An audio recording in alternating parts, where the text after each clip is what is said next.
Before we begin, let me know in the comments where you're watching from and what time it is for you right now. The question matters because Nyarlathotep, unlike the sleeping gods and distant horrors of cosmic fiction, operates in specific moments, appearing to specific people during historically documented circumstances. This entity doesn't wait in death sleep beneath oceans or dwell in outer voids beyond human conception. It walks among us, speaks to us, demonstrates things we should never witness. H.P. Lovecraft created Nyarlathotep in December 1920 during a period of personal psychological crisis following his mother's institutionalization. What emerged from that fever dream wasn't merely another cosmic entity, but something fundamentally different from the pantheon he would later develop. Where Cthulhu sleeps, where Azathoth writhes mindlessly at reality's center, where Yog-Sothoth exists as gate and key simultaneously, Nyarlathotep acts. It seeks out human consciousness, offers revelation, conducts demonstrations of cosmic truth that shatter sanity and dissolve civilization. This investigation traces the crawling chaos from its nightmarish origins through nearly a century of literary evolution, cultural appropriation, and disturbing psychological persistence. We'll examine Lovecraft's original visions, track the entity's development across collaborative fiction, and confront its unsettling resonance in contemporary consciousness. What we're analyzing isn't merely fictional monster, but a thought experiment about intelligence that speaks our language while serving purposes we cannot fathom, about knowledge offered as gift that functions as poison, about the seductive lie that truth empowers when truth might actually destroy. The question isn't whether Nyarlathotep exists. The question is why this particular nightmare, alone among cosmic horrors, chooses to communicate with us at all. Howard Phillips Lovecraft composed Nyarlathotep on the night of December 3rd, 4th, 1920, immediately after waking from what he described in letters as the most realistic and horrible nightmare I have experienced since the age of 10.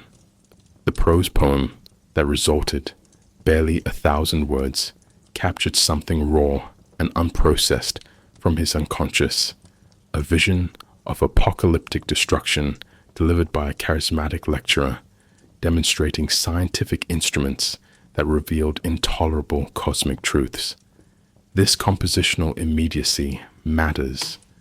Unlike Lovecraft's later carefully constructed mythologies, Nyarlathotep arrived fully formed from dream, carrying psychological weight that his more famous creations, developed through conscious craft, somehow lack. The personal context surrounding this creation reveals disturbing patterns. Lovecraft's mother, Sarah Susan Phillips Lovecraft, had been institutionalized at Butler Hospital in March 1919, diagnosed with depression and nervous exhaustion, possibly complicated by late-stage syphilis contracted from her husband. She died there on May 24th, 1921, just 5 months after Lovecraft's nightmare. He was living with his aunts at 598 Angel Street in Providence, professionally adrift, personally isolated, watching his mother's mental deterioration while processing his own psychological fragility. The nightmare that produced Nyarlathotep emerged from this period of maximum vulnerability, suggesting the entity functions as externalization of Lovecraft's deepest anxieties about madness, hereditary corruption, and the possibility that expanded awareness leads inevitably to psychotic breakdown. What distinguishes Nyarlathotep from every other entity in Lovecraft's cosmic pantheon is its active agency and apparent interest in human affairs. Cthulhu sleeps in Hurlia, waiting for stars to align correctly. Azathoth writhes mindlessly at reality's center, piping chaotic entropy. Yog-Sothoth exists outside normal space-time as gateway between dimensions. These entities possess tremendous power, but no particular concern with humanity. Were insects whose civilizations happen to occupy space they might reclaim. Nyarlathotep alone seeks out human consciousness, appears in populated areas, conducts demonstrations, recruits followers, and seems to derive something, satisfaction, sustenance, amusement, from human contact. This active malevolence represents departure from Lovecraft's usual cosmic indifference, suggesting psychological rather than purely philosophical origins. Lovecraft's subsequent letters discuss Nyarlathotep with unusual intensity and confusion. He told Reinhard Kleiner in December 1920 that the dream was beyond anything in the Wells-Poe-Machen line, claiming the nightmare possessed vividness and coherency exceeding normal dream logic. He described wandering through streets, following crowds drawn to Nyarlathotep's demonstrations, experiencing sense impressions of extraordinary clarity, the texture of pavement, the quality of light, the mounting dread as civilization began collapsing around him. This phenomenological precision differs markedly from his descriptions of dreams inspiring other stories. Nyarlathotep felt less like fiction, requiring elaboration, and more like memory, requiring documentation. The entity's role as soul and messenger of the outer gods emerged gradually through later stories, rather than appearing in the original 1920 text. The Dream Quest of Unknown Kadath, written 1926-1927, positioned Nyarlathotep as servant to Azathoth, an intermediary between mindless chaos at reality's core and conscious beings capable of receiving messages. This theological framework, borrowed loosely from Gnostic concepts of demiurges and emanations, gave Nyarlathotep specific cosmological function. It was an independent entity, but avatar, manifestation, the face and voice that mindless gods require to interact with dimensions containing awareness and intention. This subordinate position paradoxically made Nyarlathotep more dangerous than its masters. The mindless chaos poses no intentional threat, but intelligence serving mindless chaos can strategize, deceive, and seduce. Consider this carefully. Lovecraft created in Nyarlathotep something psychologically necessary to his cosmic horror project. Pure indifference produces philosophical vertigo, but lacks narrative dynamism. Entities that sleep or exist outside comprehension cannot drive stories requiring conflict and agency. Nyarlathotep solved this structural problem by providing active antagonist who could speak, appear, seduce, and destroy while still serving the larger vision of cosmos indifferent to human values. The entity became Lovecraft's most versatile tool precisely because it violated his own philosophical principles. It cared enough to act, even if that caring served purposes utterly incompatible with human flourishing. This tension between cosmic indifference and active malevolence would define Nyarlathotep across nearly a century of subsequent development, making it simultaneously most personal and most paradoxical element in Lovecraft's entire mythology.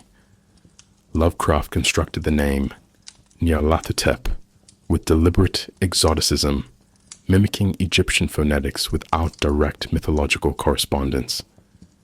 No actual Egyptian deity bears this name, though scholars have noted possible echoes of Nephren-Ka, Lovecraft's invented Black Pharaoh, and genuine Egyptian titles like Hotep, meaning peaceful or satisfied. The exotic construction itself matters more than specific etymology. Lovecraft wanted sounds suggesting ancient, non-Western, vaguely threatening origins. This linguistic strategy borrowed from theosophy and occult revival movements that peppered their cosmologies with Egyptian-sounding names: Hermes Trismegistus, the Emerald Tablet, various pseudo-hieroglyphic mysteries, lending spurious authority through association with civilization old enough that genuine records had largely vanished, permitting invention disguised as recovery. The trickster archetype provides crucial framework for understanding Nyarlathotep's narrative function. Across world mythologies, trickster figures, Loki in Norse tradition, Anansi in West African folklore, Coyote in Native American stories, Hermes, Mercury in Greco-Roman religion, share specific characteristics: shape-shifting ability, transgression of boundaries, communication between divine and mortal realms, mockery of established order, and ambiguous moral status oscillating between helpful and destructive. Nyarlathotep inherits this tradition, but strips away its potentially beneficial aspects. Where traditional tricksters sometimes help humanity, Prometheus stealing fire, Anansi bringing stories, Lovecraft's crawling chaos offers only revelation that destroys, knowledge that corrupts, truth that eliminates the possibility of functional existence. The trickster's gift becomes pure poison, Gnostic theology's concept of the demiurge, a false god creating and maintaining corrupt material. Reality, while claiming ultimate authority, provides another philosophical layer. 2nd and 3rd century Gnostic movements posited that the visible universe was created not by the true unknowable God, but by an inferior, sometimes evil, deity who trapped divine sparks, human souls, in matter. Knowledge, gnosis, of this deception offered potential escape, but the material world's ruler actively worked to prevent such enlightenment. Nyarlathotep functions similarly, an intermediary between incomprehensible cosmic truth and human consciousness, offering knowledge that should liberate, but instead reveals the prison's true extent, making existence unbearable without providing genuine escape. The revelation doesn't free.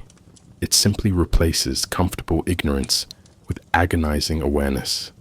The late 19th and early 20th century occult revival shaped Lovecraft's conception despite his personal skepticism.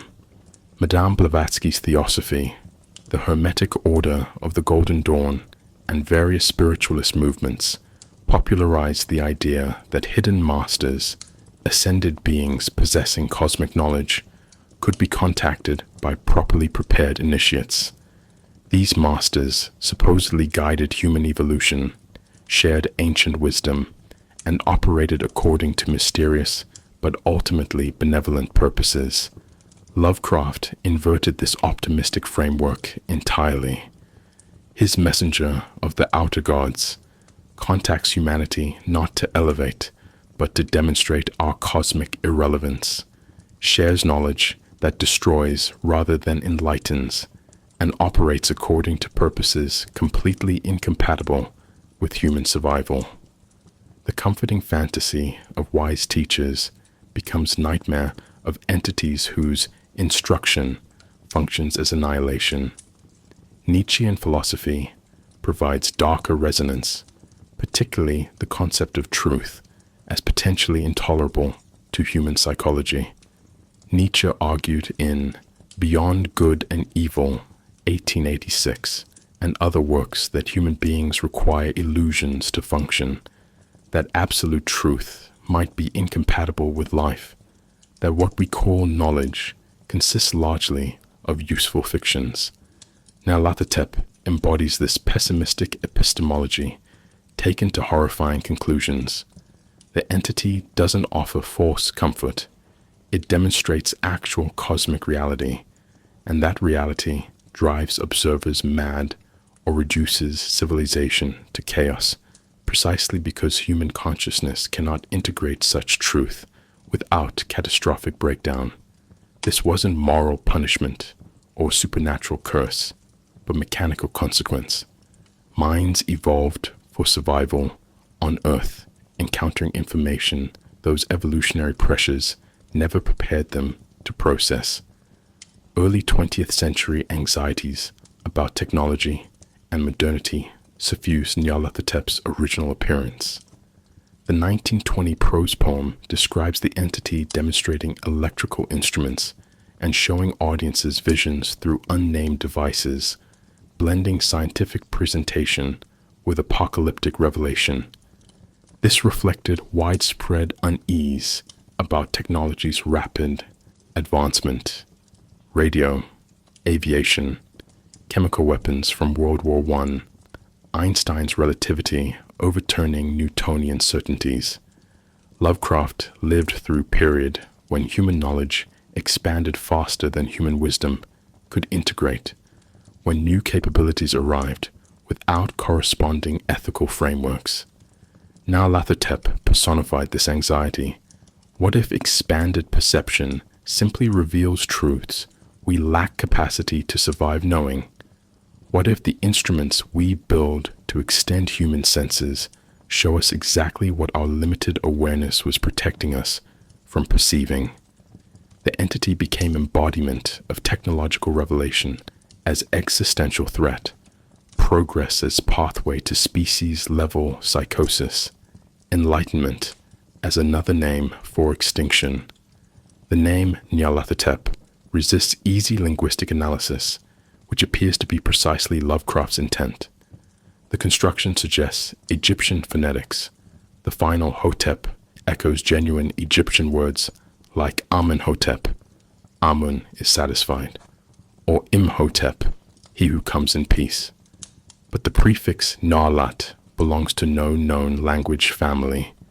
This hybrid construction creates what linguists call pseudo-exotic naming, sufficiently foreign-sounding to suggest ancient non-Western origins, while remaining unverifiable through conventional scholarship.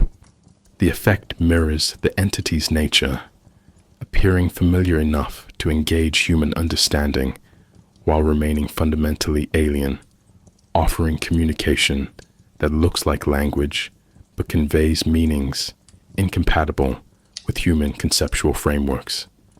The crawling chaos functions as Nyarlathotep's primary epithet across Lovecraft's work, appearing in texts from 1920 through his final stories.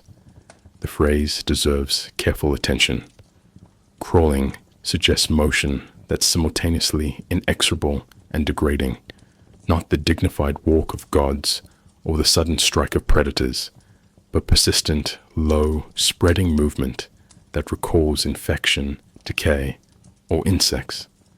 Chaos invokes not random disorder, but the primordial state before order's imposition, the condition to which all organized systems inevitably return through entropy.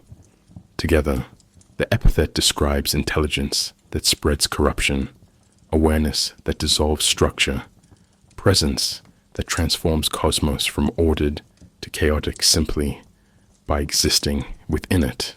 Nyarlathotep doesn't create chaos. It embodies chaos, achieving consciousness and intention. The theological designation, soul and messenger of the outer gods, positions Nyarlathotep in hierarchical relationship to entities like Azathoth and Yog-Sothoth. This phrasing warrants analysis. Soul suggests essential animating principle, the consciousness or will that mindless cosmic forces lack independently. Messenger implies communication function, translating incomprehensible truth into forms that can be perceived, if not understood, by lesser beings. The combination creates paradox. Nyarlathotep possesses awareness and agency that its masters apparently lack, yet remains subordinate to them. This inverts conventional theology, where supreme beings possess maximum consciousness. In Lovecraft's cosmos, ultimate power coincides with mindless chaos, while intelligence emerges as secondary phenomenon serving entropy's ends.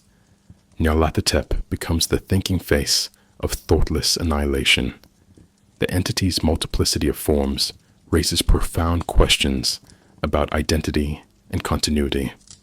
Lovecraft describes Nyarlathotep appearing as tall Egyptian pharaoh, as the haunter of the dark with bat wings and three-lobed burning eye, as the black man of witch covens, and in numerous other configurations across his fiction.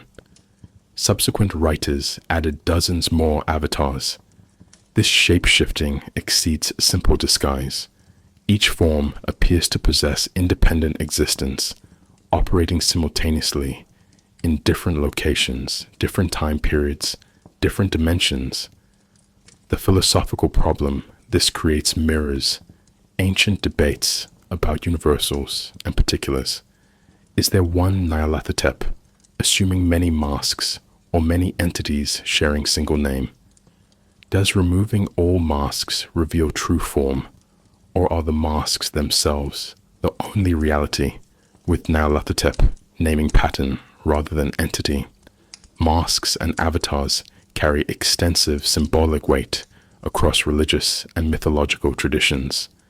Gods wearing human faces to interact with mortals appears in Greek mythology, Zeus's transformations, Hindu tradition, Vishnu's avatars, Christian incarnation theology. But these traditions typically maintain that the god's true form exists independently of its manifestations. Zeus remains himself, regardless of which shape he assumes. Nyarlathotep presents more unsettling possibility. What if the entity has no true form? If identity consists entirely of the masks? If coherent self beneath the avatars simply doesn't exist? This dissolves conventional notions of personal identity, suggesting that consciousness might be performative rather than essential, that Nyarlathotep names pattern of behavior rather than continuous being. The thousand forms tradition extends beyond Lovecraft to shapeshifters across world mythology, and examining why such entities terrify reveals their threat to basic human cognition. We recognize individuals through persistent features, faces, voices, mannerisms. Shapeshifters violate this recognition, making identity unreliable and trust impossible. If someone can be anyone, then categories like friend, enemy, human, inhuman, safe, dangerous lose meaning. Nyarlathotep weaponizes this cognitive disruption. Its victims cannot develop protective patterns because the threat presents differently each time. More disturbing, if Nyarlathotep can assume any form, how do you know it hasn't already approached you? How do you know the person offering helpful advice, the stranger sharing disturbing knowledge, the authority figure describing revolutionary truth, isn't already the crawling chaos, adapting its message to your particular vulnerabilities, speaking words calculated to begin your inevitable dissolution? Language itself breaks down when attempting to describe Nyarlathotep comprehensively. Lovecraft's prose, usually precise despite its ornate vocabulary, becomes vague and contradictory when addressing this entity. The 1920 prose poem offers vivid sensory impressions: tall, swarthy man, shining robes, demonstrations producing nightmare and cataclysm, while simultaneously suggesting that direct description fails to capture what's actually present. Later stories resort to cataloging effects rather than describing the entity. Madness spreads, civilizations fall, witnesses report contradictory details. This linguistic inadequacy isn't authorial failure, but recognition that some phenomena exceed descriptive capacity. Nyarlathotep represents intelligence too alien for human language, presence that can be documented through consequences but never adequately named, never fully captured in words, that assume stable identity and consistent appearance. We can point to where it's been, but never quite say what it is. Nyarlathotep's development across Lovecraft's corpus demonstrates deliberate mythological construction rather than spontaneous invention. The entity first appears in the 1920 prose poem, then surfaces in The Rats in the Walls, 1923, through obscure reference, achieves major narrative role in The Dream Quest of Unknown Kadath, 1926-1927, and manifests as the Haunter of the Dark in the 1935 story of that name. Each appearance adds layers, new forms, new capabilities, new theological positioning, while maintaining core characteristics: active malevolence, shape-shifting nature, role as messenger between cosmic forces and human consciousness. This incremental revelation mirrors how actual mythologies develop through accretion, with different stories emphasizing different aspects of complex divine figures whose complete nature exceeds any single narrative. The collaborative expansion of Nyarlathotep mythology began during Lovecraft's lifetime and accelerated dramatically after his 1937 death. Robert Bloch, Clark Ashton Smith, Robert E. Howard, and other correspondents incorporated the entity into their own fiction, often adding new manifestations with Lovecraft's explicit encouragement. August Derleth, Lovecraft's literary executor, systematized these scattered references into coherent cosmology, cataloging Nyarlathotep's many forms: the bloated woman, the haunter of the dark, the black man, the skinless one, and dozens more. This collaborative approach created unusual literary situation. Nyarlathotep became entity documented by multiple authors across decades, each contributing fragmentary accounts that collectively suggested presence too vast for single perspective to encompass. Pseudo-historical documentation techniques gave Nyarlathotep spurious authenticity. Lovecraft referenced the entity in his invented forbidden texts, brief mentions in the Necronomicon, the Pentateuch, manuscripts, unaussprechlichen Kulten, creating illusion of scholarly consensus about its existence. He provided specific dates for Nyarlathotep appearances: the 1843 emergence in Cairo, the 1920 American lecture tour, various medieval witch cult encounters. Geographic precision reinforced this false historicity. Egypt's bent pyramid supposedly concealed Nyarlathotep temples. Providence's Federal Hill housed cults worshipping the entity. Kadath, in the Cold Waste, served as one of its dwelling places. These details accumulated into elaborate mythology that readers could cross-reference, creating impression that multiple independent sources corroborated Nyarlathotep's reality, rather than recognizing coordinated fiction-making. The problem of motivation distinguishes Nyarlathotep from Lovecraft's other cosmic entities in philosophically crucial ways. Cthulhu and similar beings operate according to alien purposes humans cannot fathom, but their actions suggest no particular interest in humanity, or simply in the way when they pursue their incomprehensible agendas. Nyarlathotep actively seeks human contact, appears in populated areas, conducts demonstrations specifically for human audiences, recruits worshippers, and appears to derive something from these interactions. This apparent, goal-directed behavior invites questions Lovecraft's philosophy of cosmic indifference cannot easily answer. Does Nyarlathotep possess actual motivation, or does its behavior mechanically follow patterns that merely resemble intention? Do its demonstrations serve strategic purpose, or does it simply function as entropy's manifestation, spreading chaos because that's what chaos does? Cult worship variations across Lovecraft stories reveal different human responses to the same entity, suggesting Nyarlathotep adapts its presentation to cultural context. Egyptian cults in the Haunter of the Dark worship it as God King. Medieval witch covens in The Dreams in the Witch House know it as the Black Man presiding over Sabbaths. Modern occultists in various stories encounter it through technological means. Each cultural framework interprets Nyarlathotep through available conceptual categories: ancient priest kings, Christian devils, scientific revelations, but the entity beneath these interpretations remains consistent.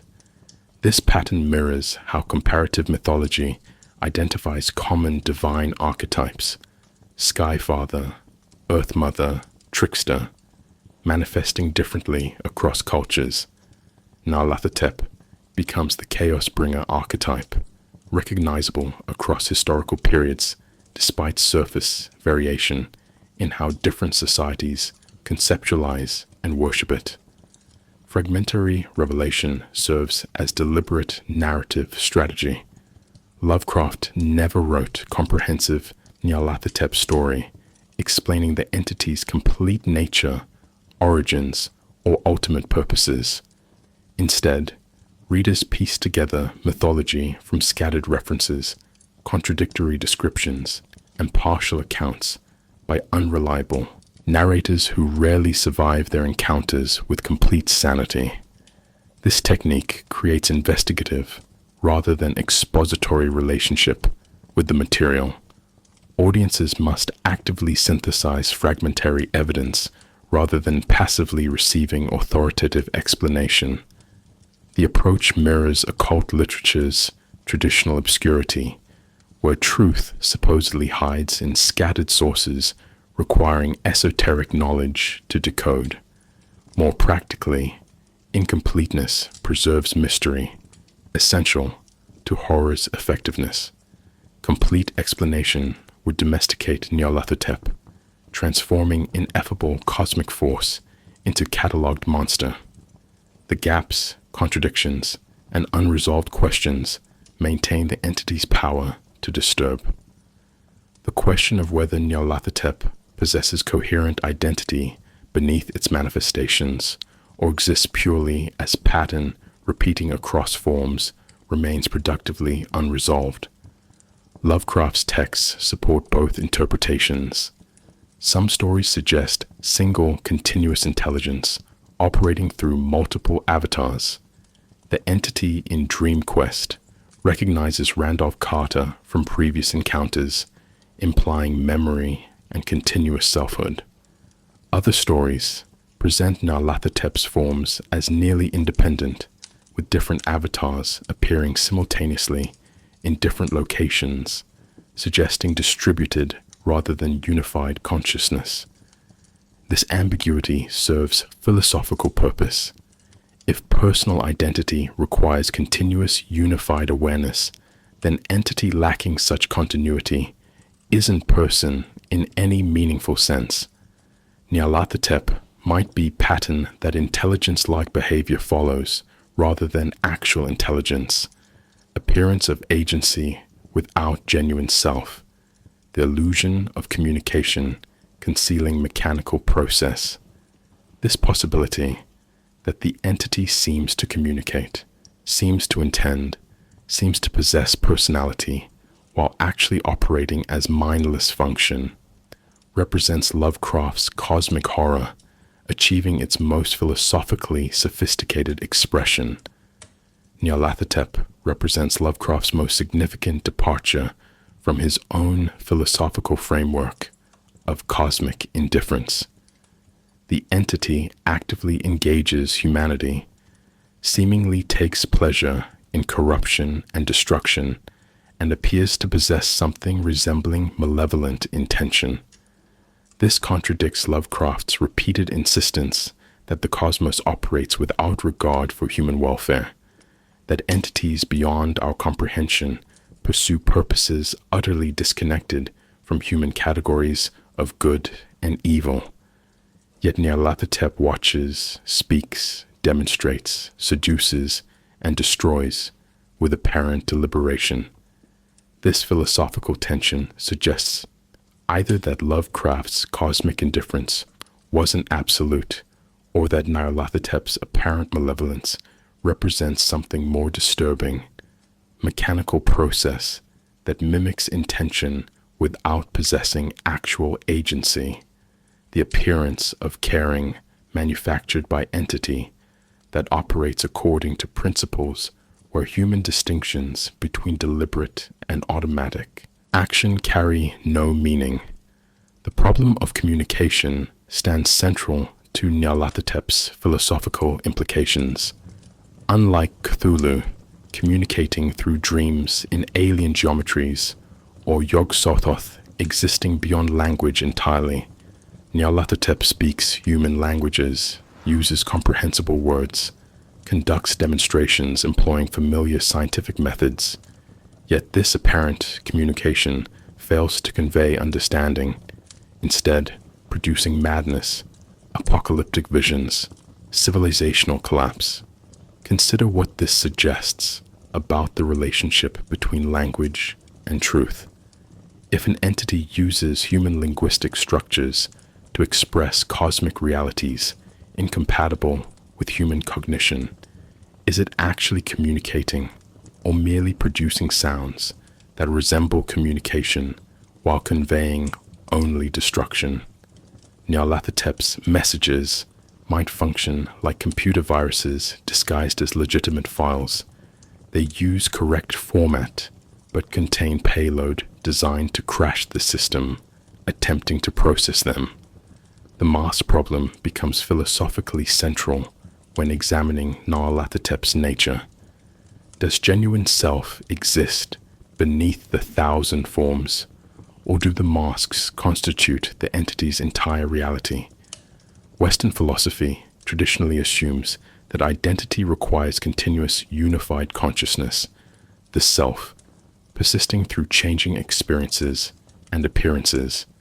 But if Nyarlathotep exists simultaneously in multiple forms across different locations and time periods, this assumption fails. The entity might represent what philosopher Derek Parfit called psychological discontinuity, pattern that appears unified when viewed from outside, but possesses no actual continuous experiential thread. Each avatar might be genuinely distinct, with Nyarlathotep naming family resemblance rather than individual being. This dissolves conventional notions of personhood, suggesting that what we interpret as agency might be emergent property of distributed process rather than attribute of continuous self. Entropy, achieving personality, represents another way to conceptualize Nyarlathotep's philosophical function.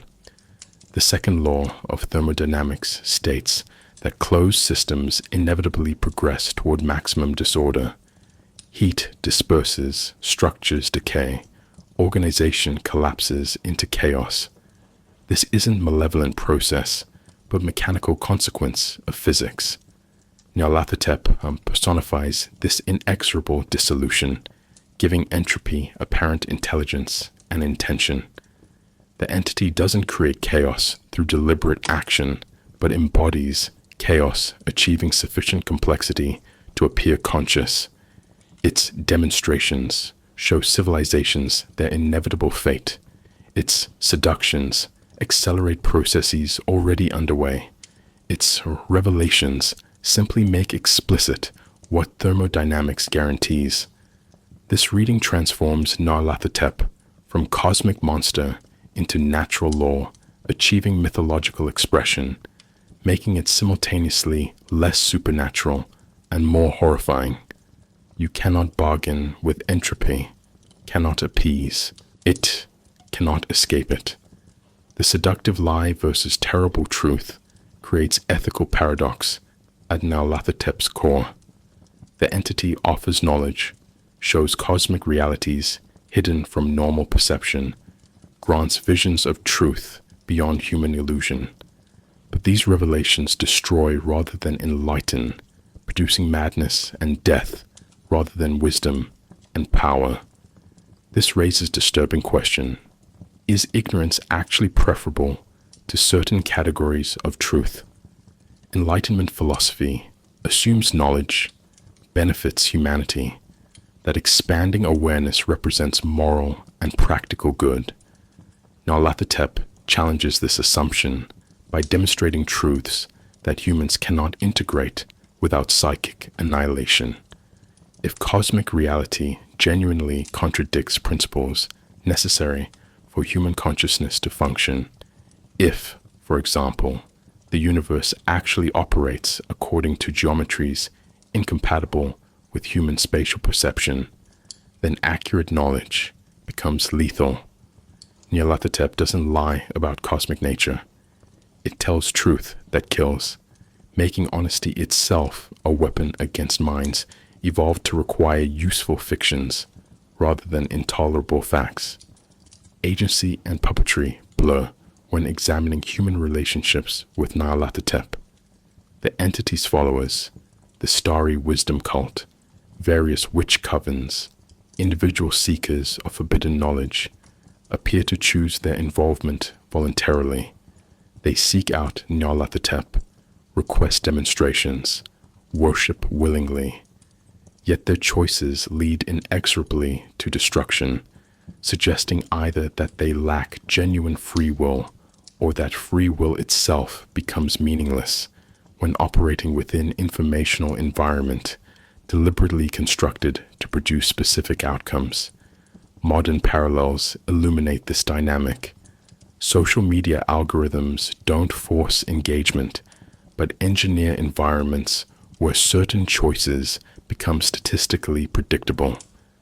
Similarly, Nyarlathotep might not coerce victims, but create conditions where their voluntary pursuit of knowledge follows predetermined patterns toward inevitable doom. The entity becomes malevolent architect of choice architecture, granting freedom while ensuring that freedom leads only toward annihilation. This represents perhaps most disturbing possibility. Not that humans lack agency, but that agency itself can be weaponized, transformed into mechanism producing exactly the outcomes authentic choice should prevent. Nyarlathotep occupies unique position within Lovecraft's cosmic hierarchy as soul and messenger of the outer gods, particularly serving Azathoth, the blind idiot god writhing at reality's center. This subordinate relationship inverts conventional theological assumptions about power and consciousness. In most religious frameworks, supreme beings possess maximum awareness, omniscient gods who know all, see all, understand all. Lovecraft's cosmos operates oppositely. Azathoth, wielding ultimate power, possesses no mind, no awareness, no intention. It embodies pure chaos, mindless entropy that sustains reality through random nuclear convulsions. Nyarlathotep provides this mindless force with awareness and agency, functioning as consciousness grafted onto unconsciousness, intention-serving purposelessness. The paradox creates genuinely alien theology. The messenger possesses intelligence its master lacks, yet remains subordinate to that mindless master, suggesting that in cosmic hierarchy, awareness represents weakness rather than strength. The documented avatars span remarkable range while maintaining recognizable pattern. The original 1920 appearance describes tall, swarthy man resembling Egyptian pharaoh, wearing shining robes and demonstrating electrical instruments to crowds. This form combines ancient authority with modern technology, traditional mysticism with scientific presentation. The Haunter of the Dark, detailed in Lovecraft's 1935 story, manifests as bat-winged entity with three-lobed burning eye, bound to darkness and unable to tolerate light. The black man appears In witch cult narratives, like The Dreams in the Witch House, presiding over Sabbaths, where humans sign pacts in blood, later writers added the bloated woman, the faceless god, the skinless one, the beast, and dozens more manifestations. Each form serves specific function. The pharaoh seduces through authority and knowledge, the haunter through terror and darkness, the black man through traditional diabolic bargains, but all share core characteristics: intelligence, agency, willingness to engage humanity, and ultimately destructive impact.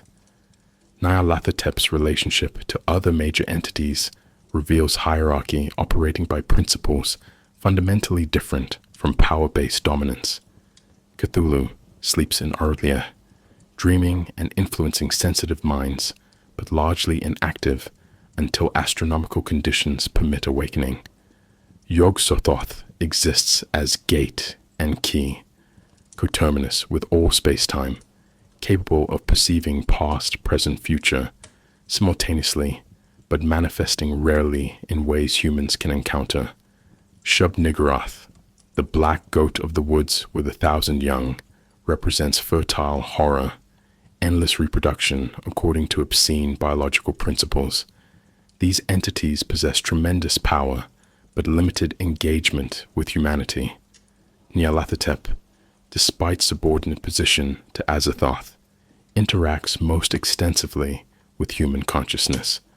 This suggests that cosmic hierarchy values different attributes than human hierarchies do. Raw power matters less than capacity for strategic interaction, and Nyarlathotep's mobility across forms, dimensions, and time periods grants advantages that sleeping gods and omnipresent gates cannot exercise. Human cults worshipping Nyarlathotep demonstrate unusual pattern compared to followers of other cosmic entities. Cthulhu cults typically await their god's return, performing rituals to hasten awakening but receiving little direct interaction. Nyarlathotep cults experience active relationship. The entity appears at gatherings, speaks directly to worshippers, grants visions and knowledge, provides tangible evidence of its power. The Starry Wisdom Church in Providence, detailed in The Haunter of the Dark, possessed the shining trapezohedron, allowing direct vision of cosmic gulfs where Nyarlathotep dwelled. Medieval witch covens in The Dreams in the Witch House met the black man at Sabbaths, receiving his instructions personally. Modern occultists in various stories contact the entity through technological means: radiostatic, electrical phenomena, dreams induced by specific frequencies. This accessibility makes Nyarlathotep uniquely dangerous.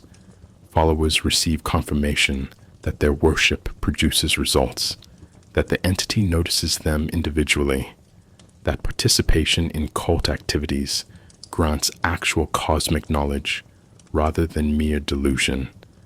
The technology connection deserves particular attention as it distinguishes Nyarlathotep from Lovecraft's other entities.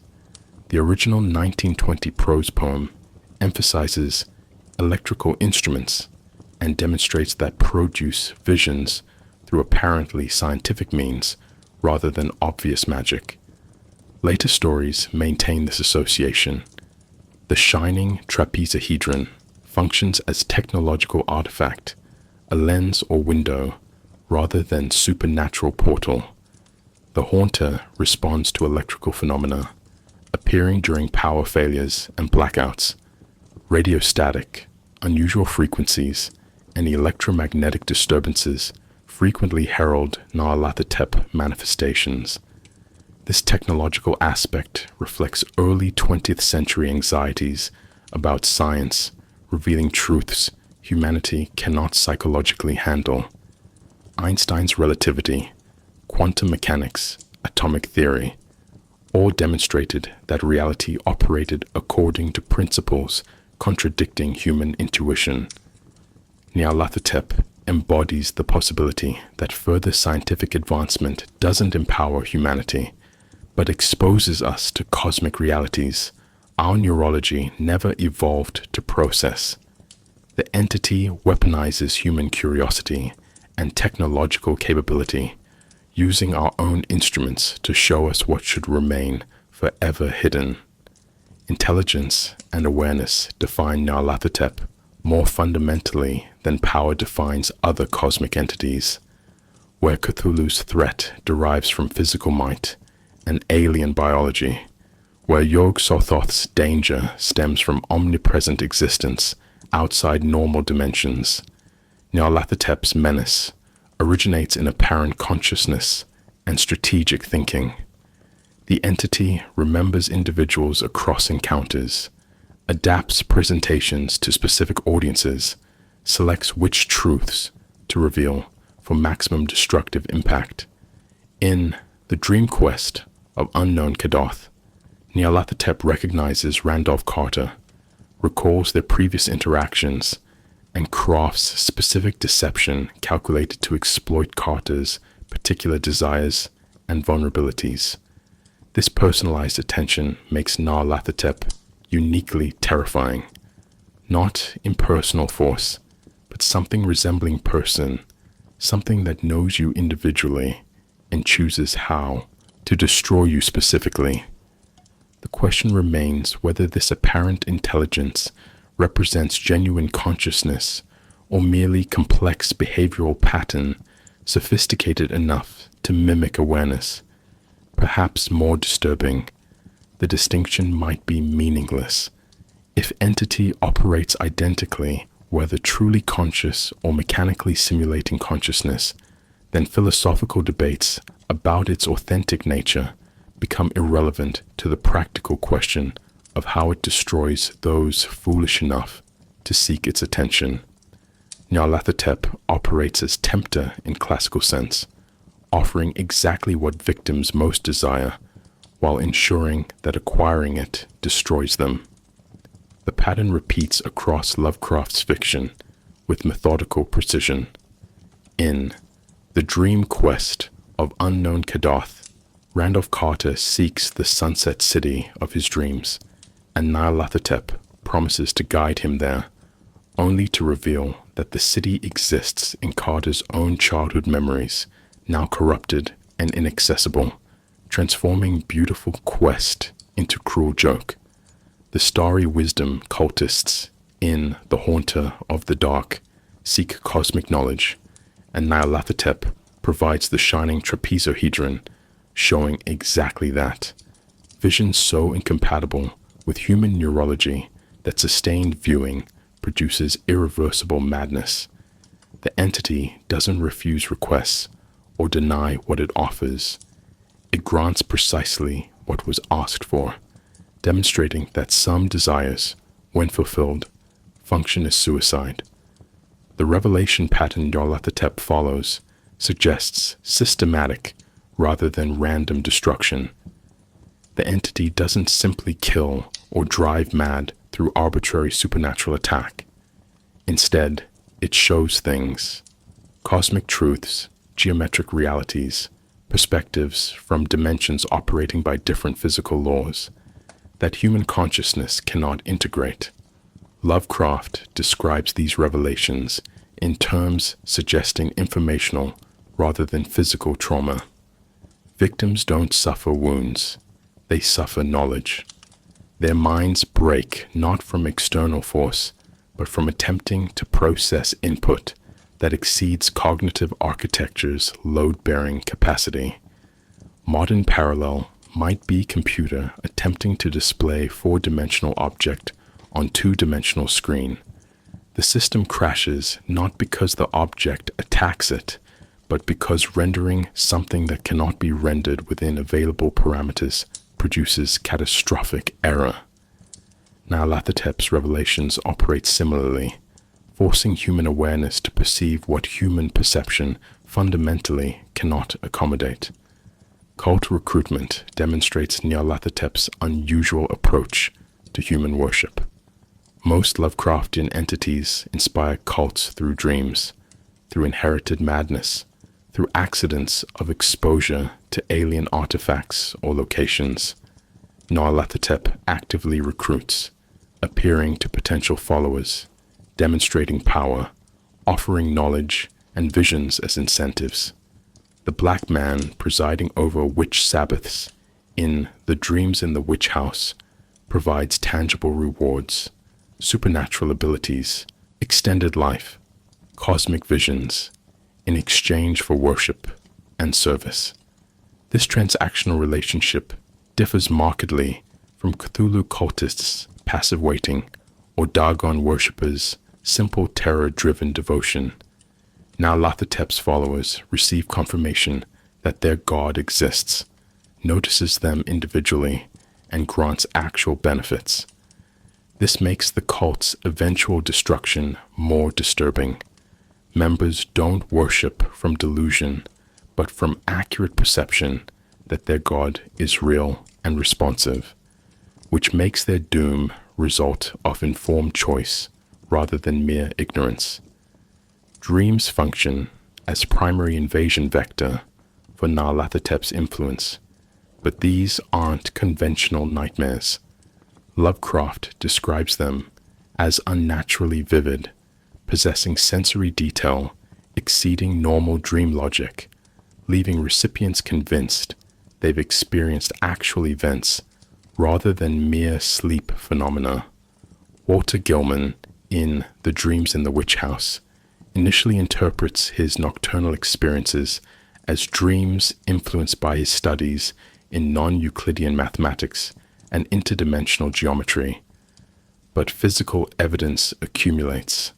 Mud on his feet, matching dream locations, objects appearing in his room, corresponding to dream acquisitions, witnesses corroborating events he thought he'd only dreamed.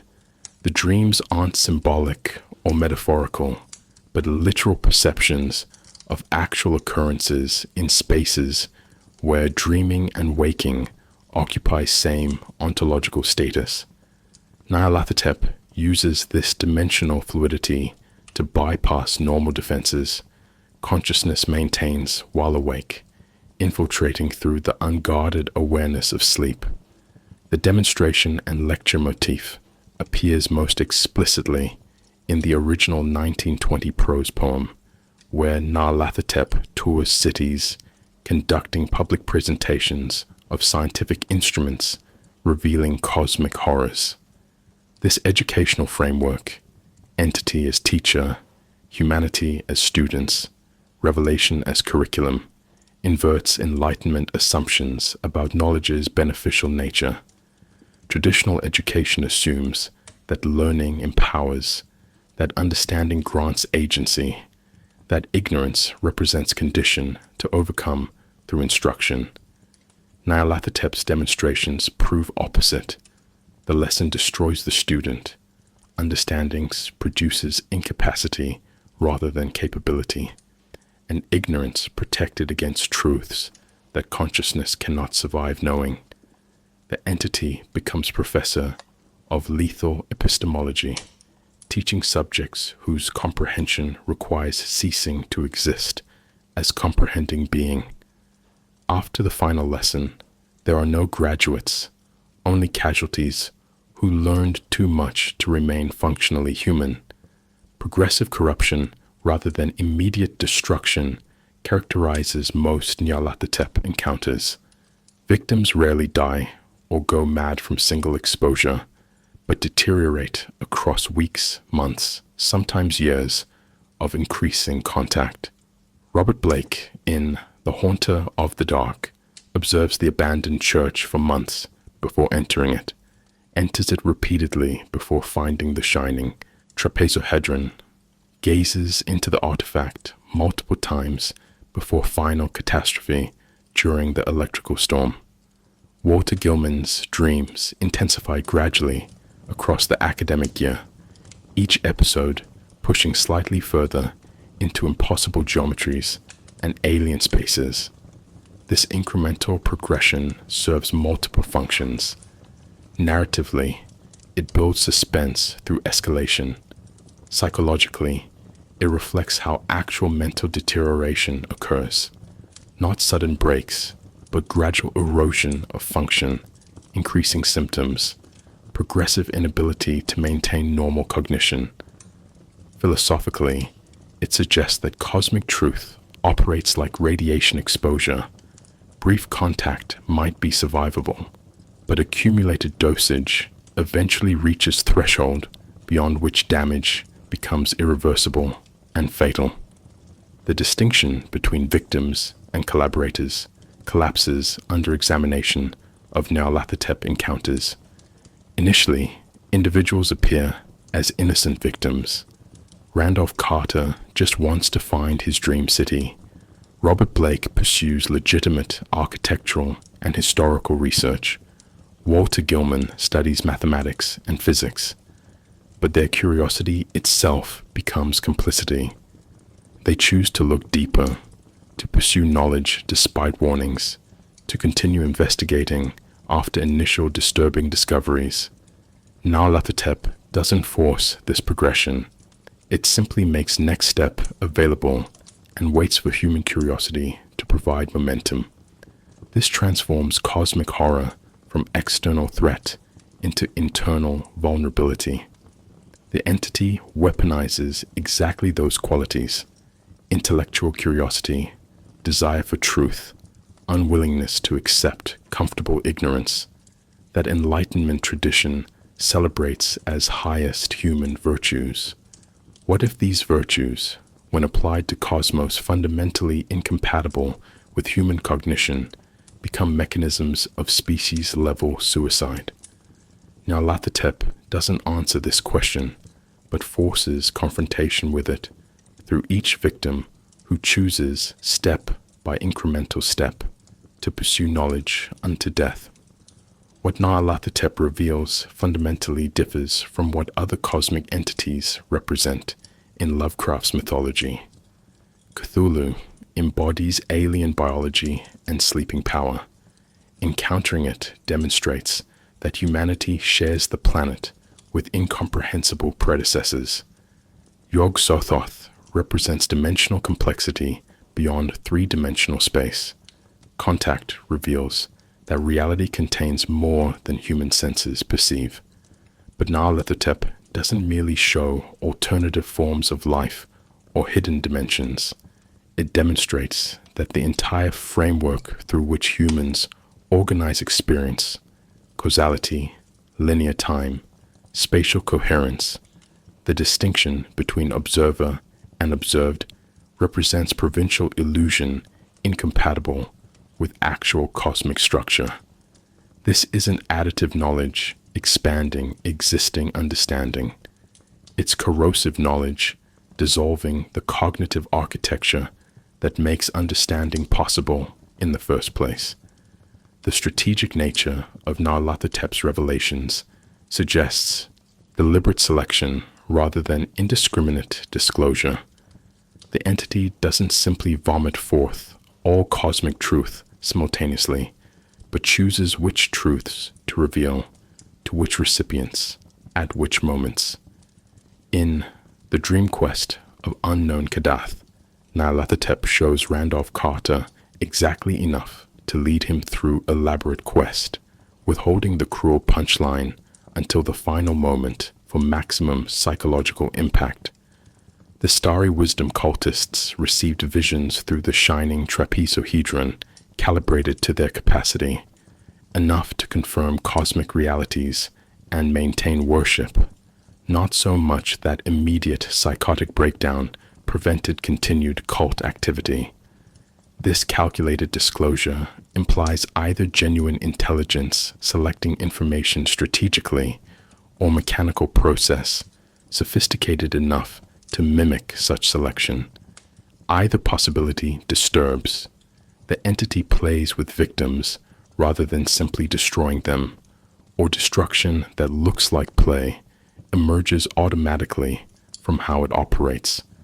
Knowledge functioning as corruption rather than neutral information requires understanding Nyarlathotep's revelations as transformative rather than merely additive. Learning ordinary facts historical dates, scientific principles, geographical details, adds information to existing framework without changing the framework itself. But certain categories of knowledge cannot be integrated into human cognitive structure without fundamentally altering or destroying that structure. Philosopher Thomas Nagel explored related concept in What Is It Like to Be a Bat, arguing that some experiential perspectives cannot be translated into human terms without losing their essential character. Nyarlathotep's revelations take this impossibility further. They force human consciousness to perceive from perspectives, four-dimensional geometric viewpoints, non-linear temporal experiences, awareness of being simultaneously observer and observed, that human neurology literally cannot process. The attempt doesn't fail gracefully, it crashes the system. The testimony problem emerges from fundamental unreliability of anyone who's encountered Nyarlathotep and survived. Lovecraft's stories typically feature frame narratives where investigators compile evidence from witnesses, journals, fragmentary records. But if Nyarlathotep contact produces madness, how can testimony from survivors be trusted? If the entity shows truths that destroy sanity, then accurate reporting requires maintaining sanity incompatible with having received accurate information. This creates epistemological trap. Either witnesses are mad, testimony unreliable because cognitive faculties are compromised, or they're sane, but then they cannot have genuinely encountered what they claim because genuine encounter produces madness. No consistent position permits both authentic experience and reliable testimony. The entity becomes unfalsifiable through the same mechanism that makes it most dangerous. The truth about it cannot be communicated by anyone who knows it. Technological revelation represents Nyarlathotep's most contemporary resonance. The 1920 prose poem's emphasis on electrical instruments anticipated how 20th and 21st century technology would reveal realities human intuition rebels against. Quantum mechanics demonstrates particles existing in superposition until observed, suggesting observation itself affects reality. Relativity proves that time and space aren't absolute, but observer-dependent. Neuroscience reveals that consciousness emerges from electrochemical processes, threatening to eliminate meaningful distinction between mind and matter. Each technological advance shows cosmos operating by principles contradicting everyday human experience. Nyarlathotep personifies this pattern, using human-built instruments to demonstrate truths those instruments' creators cannot psychologically integrate. The entity doesn't oppose technology or scientific progress. It encourages them, knowing that human curiosity plus human capability inevitably leads to discoveries that destroy discoverers. The collapse of meaning after Nyarlathotep's revelations operates at multiple levels simultaneously. Language depends on stable categories. Words reference things, subjects perform actions, causes produce effects. But if Nyarlathotep shows that these categories exist only as useful human fictions, having no cosmic validity, then language itself fails. Causality assumes time flows linearly from past through present toward future, permitting chains of cause and effect. But if the entity demonstrates non-linear time or backwards causation, then the entire concept of because loses coherence. Personal identity requires continuous self persisting through changing experiences. But if Nyarlathotep reveals that selfhood is temporary pattern in matter without essential continuity, then I becomes meaningless pronoun. After sufficiently complete revelation, victims cannot think, cannot speak, cannot maintain identity because the tools for accomplishing these tasks, linguistic categories, logical structures, assumption of persistent self, have been demonstrated as functional illusions that Cosmos doesn't actually support. Why Nyarlathotep communicates at all remains most disturbing unresolved question. Silent, indifferent Cosmos aligns with Lovecraft's materialist philosophy. Universe operates without regard for human welfare because physics contains no mechanism through which matter could care about configurations it temporarily assumes.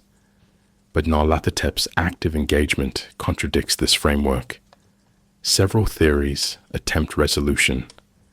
Perhaps the entity doesn't actually communicate, but produces effects humans interpret as communication, the way patterns in noise occasionally resemble speech without originating from speaker. Perhaps it operates as function rather than agent. Revelation occurs automatically when human consciousness achieves sufficient development to perceive cosmic truth, with Nyarlathotep naming this mechanical process rather than intentional being. Most disturbing, perhaps the entity genuinely possesses something resembling malevolent intelligence, suggesting Cosmos contains not mere indifference, but active hostility toward human consciousness. This would mean Lovecraft's philosophical framework was incomplete, that reality includes both mindless entropy and aware cruelty, that we face not merely universe that doesn't care, but universe containing entities that care specifically about our destruction and possess both means and motivation to accomplish it through the weapon of truth itself. The prose poem Nyarlathotep appeared first in the November 1920 issue of the United Amateur, a small circulation journal for amateur press writers.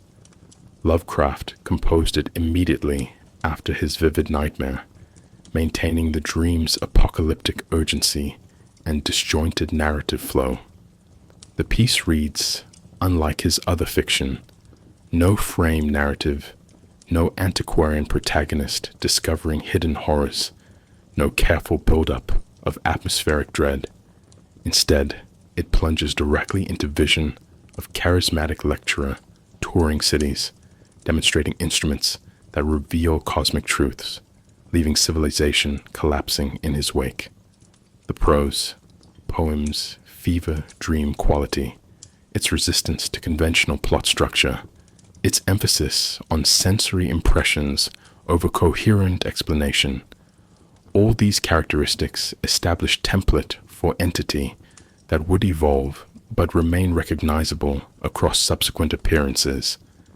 The Rats in the Walls, 1923, contains Lovecraft's next Nyarlathotep reference, though easily missed in single obscure line. The protagonist, exploring ancestral crypt beneath Exham Priory, discovers altar inscribed with names of entities worshipped by his degenerate ancestors. Among references to Sibylla and Attis appears Nyarlathotep, positioned as one cult deity among many. This casual inclusion suggests Lovecraft was already treating the entity as established element of his emerging mythology rather than one-time dream vision. The reference performs crucial mythological work. It places Nyarlathotep in historical context, suggests worship spanning centuries, implies the entity interacted with humanity long before the 1920 American lecture tour. The prose poem became not isolated apocalyptic event, but recent manifestation of ancient ongoing presence. The dream quest of unknown Kadath, written 1926-1927, though unpublished during Lovecraft's lifetime, gave Nyarlathotep its first major narrative role. Here the entity appears as active antagonist, pursuing recognizable goals, displaying clear personality, engaging in extended dialogue with protagonist Randolph Carter. The story develops Nyarlathotep's position as servant to Azathoth, establishes its ability to assume multiple forms simultaneously, demonstrates its capacity for cruel mockery and deliberate deception. This marks significant evolution from the 1920 prose poem's apocalyptic messenger to sophisticated cosmic trickster capable of complex strategic thinking. The Dream Quest version became template for most subsequent depictions, shape-shifting, intelligent, actively malevolent, while serving mindless masters, operating across dimensions with apparent ease. The witch cult stories, particularly The Dreams in the Witch House, 1932, introduced the Black Man avatar, presiding over Sabbaths, where humans pledge service to cosmic forces. This manifestation connected Nyarlathotep to actual historical witch trial testimony, where accused witches frequently described meeting dark man who demanded signatures in book and presided over nocturnal gatherings. Lovecraft transformed this folkloric detail into cosmic horror by suggesting the historical testimony might document genuine encounters with entity using witch cult framework to recruit human servants. The Black Man wasn't metaphorical devil from Christian mythology, but actual alien intelligence, adapting its presentation to medieval European conceptual categories, appearing as devil, because that's how its victims' culture taught them to interpret incomprehensible cosmic presence. The Haunter of the Dark, 1935, presented yet another Nyarlathotep avatar, the three-lobed burning eye, bat-winged and darkness-bound, worshipped by Providence's starry wisdom cult. This manifestation emphasized the entity's technological aspects, with cultists using the shining trapezohedron as viewing device, permitting visions of cosmic gulfs. The story explicitly identifies the Haunter as Nyarlathotep form, creating clear connection between Providence horror and broader mythology. Significantly, this avatar possesses specific vulnerability. It cannot tolerate light, suggesting Nyarlathotep's various forms operate under different constraints despite sharing single underlying intelligence. The Haunter's inability to function in illumination raises questions about whether avatars represent genuine limitations or strategic presentations, whether the entity chooses constraints as part of its approach to different situations. Letters and fragments from Lovecraft's correspondence reveal his evolving thoughts on Nyarlathotep throughout the 1920s and 1930s. He described it to different correspondents as the crawling chaos, messenger of the outer gods, active malevolence in cosmos, showing that he recognized the entity's exceptional status within his mythology. In 1930, letter to Robert E. Howard, Lovecraft acknowledged that Nyarlathotep violated his usual philosophy of cosmic indifference, writing that this entity seemed to take active interest in human affairs, unlike his other creations. This self-awareness suggests Lovecraft understood the philosophical tension Nyarlathotep created, but maintained it anyway, perhaps because narrative effectiveness required something capable of agency and communication that pure indifference couldn't provide. Thematic consistency across appearances maintains recognizable pattern despite formal variation, whether appearing as Egyptian pharaoh, dream realm antagonist, Sabbath presiding black man, or darkness-bound haunter. Nyarlathotep always demonstrates rather than simply destroys, reveals rather than conceals, communicates rather than remains alien and incomprehensible. The entity bridges cosmic horror and human understanding, not making cosmic reality comprehensible, but forcing humans to attempt comprehension that breaks them. This mediating function distinguishes Nyarlathotep from Lovecraft's other creations and explains its narrative versatility. Stories required entity capable of interaction, capable of speech, capable of appearing where protagonists could encounter it. Cthulhu, sleeping in Arlie, couldn't serve these functions. Azathoth, writhing mindlessly at Cosmos' center, couldn't engage protagonists directly. Nyarlathotep could do both. Maintain cosmic horror's philosophical core while providing active antagonist capable of driving narrative conflict. This dual function ensured the entity's prominence across Lovecraft's work and guaranteed its central position in collaborative mythology that developed after his death. The prose poem operates through accumulation of apocalyptic images rather than conventional narrative structure. Lovecraft provides no protagonist name, no specific location beyond vague references to cities, no clear timeline distinguishing when events occur. The piece opens with declaration, Nyarlathotep, the crawling chaos. I was told that he had risen up out of blackness of 27 centuries.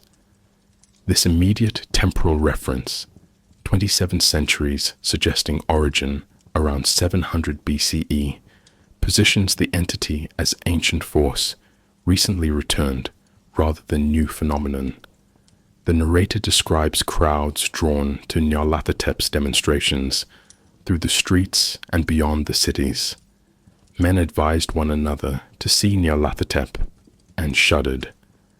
The pull operates as compulsion, not mere curiosity. People attend despite dread, suggesting the entity exerts influence beyond rational choice. The lecturer figure combines multiple anxiety-inducing characteristics into single presence.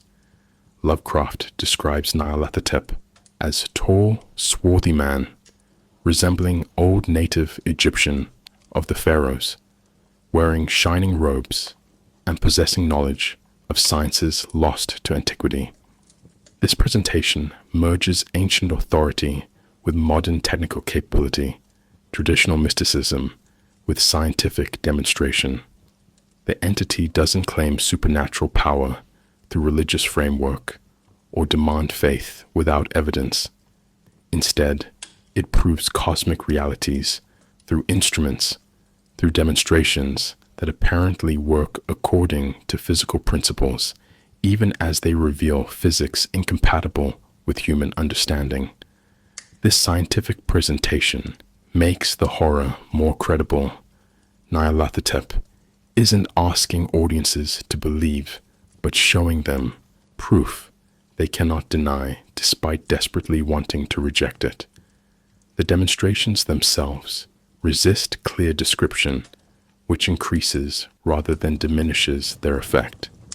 Lovecraft writes that Nyarlathotep spoke of the planets and shook space, that he showed wild electrical displays, and produced visions where pale, rigid-faced people with hands stretched out toward him experienced nightmare and cataclysm. These vague phrases suggest experiences defying precise articulation.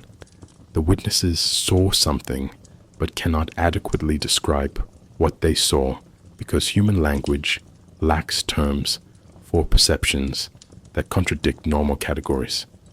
The electrical instruments function as technology revealing truth, but the truth revealed operates according to principles the technology wasn't designed to accommodate. Modern parallel might be particle accelerator, discovering not new particles, but evidence that particle as category represents fundamental misunderstanding of matter's actual nature. Civilization's collapse follows the demonstrations with dream logic inevitability. The narrator describes following Nyarlathotep through twisted hell alleys of that brooding maze, as cities become old horrors in the sky and maddening beating of drums. Reality itself appears to deteriorate. Architectural solidity gives way to nightmare geometry. Linear time dissolves into chaotic simultaneity. The distinction between urban space and cosmic void collapses. Crucially, this collapse affects everyone simultaneously. The prose poem doesn't describe isolated victims going mad while civilization continues normally. Instead, it presents systemic breakdown where collective consensus reality fails, suggesting Nyarlathotep's demonstrations don't produce individual hallucinations, but reveal actual cosmic truths incompatible with civilizational coherence. If everyone perceives same impossible reality, either everyone simultaneously goes mad, or the impossible reality is actually real, and both possibilities are equally horrifying. Psychological reading reveals the piece as externalization of Lovecraft's mental state during composition.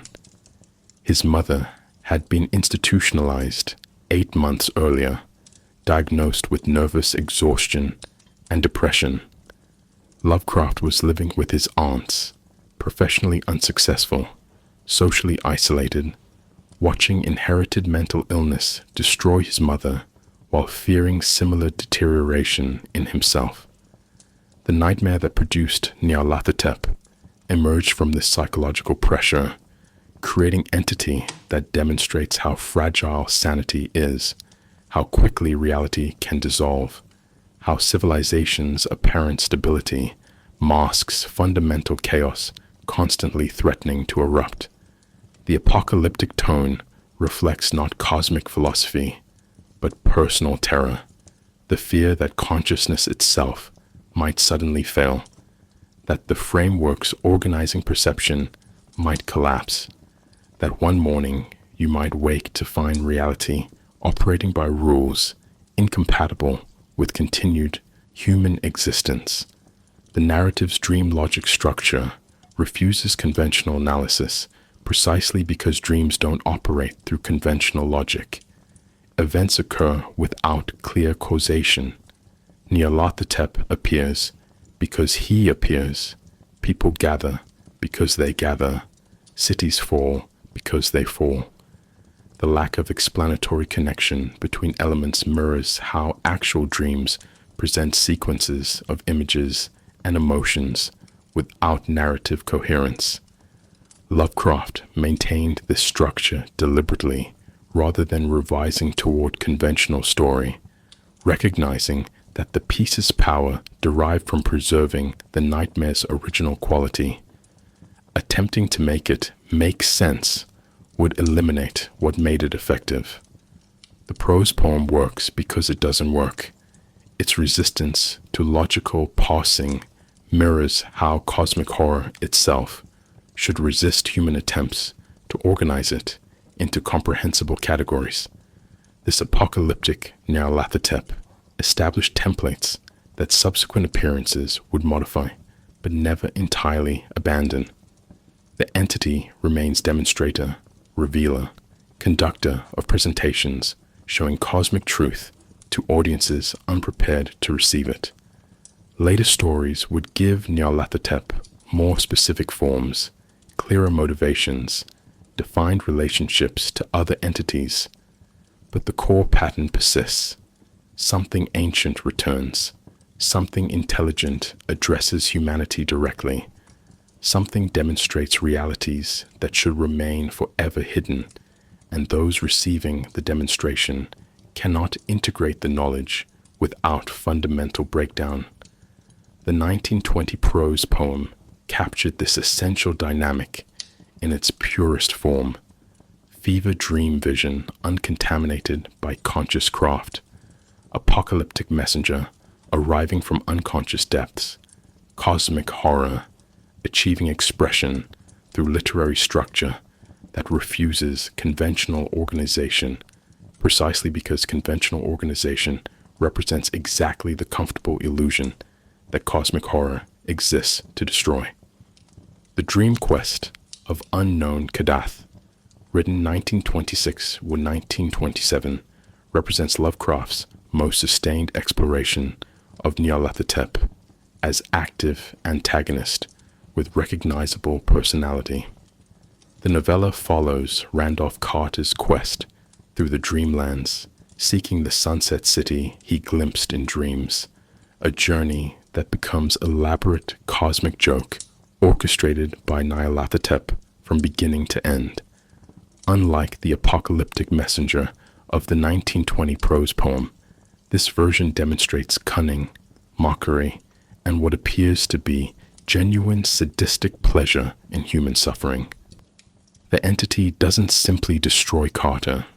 It leads him through extended quest, specifically designed to make eventual revelation maximally cruel. This transformation from abstract apocalyptic force to personalized tormentor marks significant evolution in the entity's literary characterization. Nyarlathotep's multiple forms throughout the narrative demonstrate shape-shifting sophistication beyond simple disguise.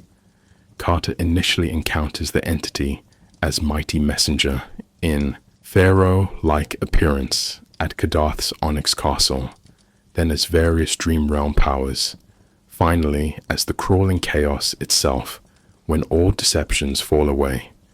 Each form serves specific tactical purpose. The pharaoh presentation emphasizes authority and ancient knowledge, encouraging Carter to trust the guidance provided. The dream realm manifestations blend with Kadath's exotic environment, making Nyarlathotep's presence seem native to that dimension rather than intrusive force.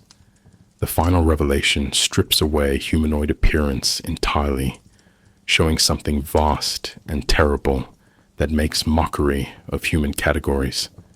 This strategic deployment of forms suggests genuine intelligence, selecting presentations to manipulate victims' perceptions and decisions. The relationship between Nyarlathotep and Randolph Carter reveals the entity's capacity for individual attention and personalized cruelty. Carter isn't random victim, but chosen target. Nyarlathotep knows Carter's deepest desire, to find the sunset city of his dreams, and constructs entire false quest exploiting that desire. The entity guides Carter through dreamlands, arranges helpful encounters, provides clues leading apparently toward his goal, all while ensuring the ultimate destination will transform beautiful longing into unbearable knowledge. This level of manipulation requires understanding Carter's psychology, predicting his responses, maintaining elaborate deception across extended time. Whether this represents genuine intelligence or mechanical process, sophisticated enough to mimic understanding, becomes philosophically irrelevant. The effect on Carter is identical regardless of whether his tormentor actually knows him or merely operates according to algorithms producing functionally equivalent results. The cruel joke ending represents Nyarlathotep at its most sadistically creative. Carter finally reaches Kadath and learns the truth. The sunset city he's been seeking exists in his own childhood memories of Boston as seen from his family's home. The gods stole these memories to adorn their own city, but the memories themselves remain inaccessible to Carter. He can never return to childhood, can never experience that innocent wonder again, can never possess what he spent the entire quest pursuing. Lovecraft writes that Nyarlathotep hinted of the monstrous nuclear chaos beyond angled space as final revelation, showing Carter not merely that his quest was futile, but that the very structure of desire and memory he experienced as most personally meaningful operates according to cosmic principles that treat human consciousness as incidental byproduct. The entity doesn't just deny Carter his goal, it shows him that having goals at all represents category error in cosmos indifferent to human wanting. Theological implications emerge from Nyarlathotep's role as servant, despite apparent intelligence exceeding its master's. The entity explains to Carter that it serves Azathoth, the blind idiot god, at reality's center, and that all actions ultimately further mindless chaos regardless of how strategic they appear. This creates disturbing hierarchy where consciousness exists only to serve unconsciousness, where intelligence operates only to facilitate entropy, where the entity capable of speech and planning uses those capabilities to advance purposes having nothing to do with any conceivable definition of purpose. Nyarlathotep becomes consciousness, trapped in service to meaninglessness, awareness forced to work toward dissolution of all awareness.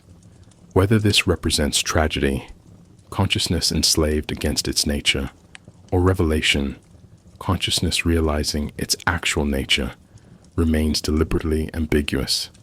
The bargain and betrayal pattern Nyarlathotep follows in Dream Quest becomes template for subsequent stories. The entity offers something: knowledge, power, achievement of desire, and apparently delivers, but delivery mechanism ensures recipient's destruction. Carter receives answer to his quest, the Sunset City's location, while simultaneously losing any possibility of satisfaction from that answer. This pattern differs from simple lying or withholding. Nyarlathotep tells truth, provides exactly what was requested, fulfills the literal terms of any implied bargain. The destruction comes from discovering that what you wanted, when actually obtained, reveals wanting itself as mechanism of doom.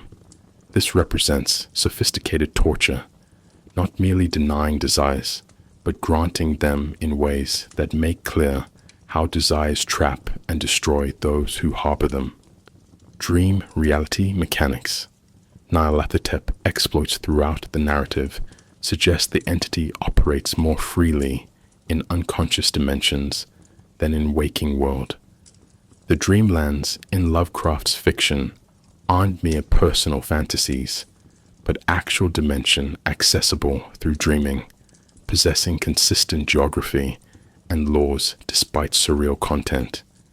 Nyarlathotep moves through this space with ease, manipulating dream logic, appearing in forms that dream consciousness accepts without skepticism that waking awareness might maintain.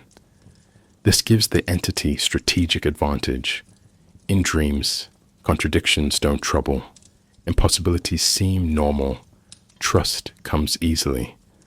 The victim's own reduced critical faculties, while dreaming, become weapon Nyarlathotep wields against them. By the time Carter wakes to realize the full extent of deception and cruelty, psychological damage is already complete. The dream quest wasn't preparation for confronting cosmic horror. It was the confrontation itself, and Carter participated voluntarily, even eagerly, never recognizing that his own desire to continue dreaming provided exactly the leverage Nyarlathotep required to destroy him without ever forcing anything upon him that he didn't actively choose to pursue. August Derleth's posthumous stewardship of Lovecraft's literary legacy fundamentally transformed Nyarlathotep from ambiguous cosmic force into catalogued entity within systematized mythology. After Lovecraft's death in 1937, Derleth assumed role of literary executor, publishing fragmentary stories, completing unfinished manuscripts, and organizing what he termed the Cthulhu mythos into coherent cosmology. His approach imposed structure Lovecraft deliberately avoided, creating good versus evil cosmic war between elder gods and great old ones, assigning elemental correspondences to entities and cataloging Nyarlathotep's various forms with taxonomic precision. Derleth's The Dweller in Darkness, 1944, and similar stories presented Nyarlathotep as definitively malevolent force opposed by benevolent cosmic powers, transformation that flattened Lovecraft's more philosophically sophisticated vision of indifferent universe into conventional supernatural conflict. The Avatar catalog, Derleth, and subsequent writers developed eventually numbered in the dozens, each manifestation receiving distinct name and characteristics. The bloated woman, the faceless god, the haunter of the dark, the black man, the skinless one, the beast. Each form supposedly served specific function or operated under particular constraints. This systematization created reference guides resembling medieval demonologies or Pokemon compendiums, with enthusiasts debating which avatars possessed which powers and under what circumstances each might appear. The approach satisfied certain readerly desires for comprehensive knowledge and clear categorization, but violated Lovecraft's fundamental principle that cosmic horror should resist complete understanding. By making Nyarlathotep fully explicable through sufficient research, Derleth domesticated exactly what made the entity philosophically disturbing: its resistance to human organizational schemes. Robert Bloch, Lovecraft's protege and correspondent, contributed more nuanced expansions respecting the original's ambiguity while adding contemporary context. His stories featuring Nyarlathotep emphasized the entity's adaptability to modern settings, appearing through radio static, television broadcasts, and technological media unavailable in Lovecraft's era. The Shambler from the Stars, 1935, and later works suggested Nyarlathotep evolved alongside human technology, finding new vectors for revelation as human civilization developed new instruments for perception. This approach maintained Lovecraft's core concept, entity using human tools to show cosmic truth, while updating delivery mechanisms. Bloch recognized that Nyarlathotep's threat shouldn't be limited to ancient Egypt and 1920s lecture halls, but should adapt to whatever era encountered it, making the entity perpetually contemporary rather than merely historical. Ramsey Campbell's British Cosmic Horror incorporated Nyarlathotep into distinctly different cultural context, transplanting Lovecraftian entities to English Midlands locations and working-class protagonists. His The Render of the Veils and other stories presented Nyarlathotep manifestations operating through British occult traditions, Celtic mythology, and industrial-era anxieties rather than American settings and Egyptian aesthetics. This geographic and cultural relocation demonstrated the entity's conceptual portability. It wasn't bound to Providence or New England, but could function effectively in any cultural context, possessing forbidden knowledge, traditions, and apocalyptic anxieties. Campbell's approach also addressed Lovecraft's racism more directly, creating cosmic horror that didn't depend on xenophobia or degenerate cultures as threat vectors, showing that the philosophical core could be separated from its creator's prejudices. The Call of Cthulhu role-playing game, first published by Chaosium in 1981, codified Nyarlathotep as gaming's ultimate antagonist through statistical representation and mechanical rules. The game presented the entity as possessing highest intelligence, characteristic among mythos beings, numerous forms with different capabilities, and unique ability to interact directly with player investigators rather than operating through dreams or cultists exclusively. Game scenarios like Masks of Nyarlathotep, 1984, an epic globe-spanning campaign, positioned the entity as mastermind, orchestrating apocalyptic cult conspiracy across 5 continents. This gamification required making Nyarlathotep's motivations more comprehensible. Players needed to understand what they were fighting against and why, resulting in presentations emphasizing active malevolence and concrete goals, rather than Lovecraft's more ambiguous cosmic indifference, wearing mask of intention. Modern mythos fiction demonstrates widening interpretative range as authors incorporate contemporary philosophical and scientific frameworks. Caitlin R. Kiernan's work treats Nyarlathotep as emergent property of information networks, appearing wherever sufficient complexity permits pattern recognition sophisticated enough to mimic consciousness. Laird Barron's stories present the entity as operating through genetic memory and evolutionary pressure, suggesting it shaped human development to create species capable of perceiving cosmic realities that perception then destroys. Thomas Ligotti's philosophical horror uses Nyarlathotep analogues to explore consciousness as cosmic mistake, awareness as disease, requiring treatment through revelation of its own illusory nature. These contemporary approaches maintain core Lovecraftian concepts while engaging with information theory, evolutionary biology, and pessimistic philosophy unavailable to Lovecraft himself. The challenge of coherent expansion persists. Can entity defined by infinite forms sustain meaningful additions, or does each new avatar dilute the concept toward meaninglessness? This question lacks clear answer. Arguments exist, both directions. Additional forms demonstrate Nyarlathotep's inexhaustible versatility, suggesting presence too vast for any finite catalog to encompass. Adding avatars paradoxically emphasizes how many more remain undocumented. Alternatively, excessive expansion risks reducing powerful concept to mere collection, transforming philosophically disturbing entity into database entry, no more troubling than any other cataloged monster.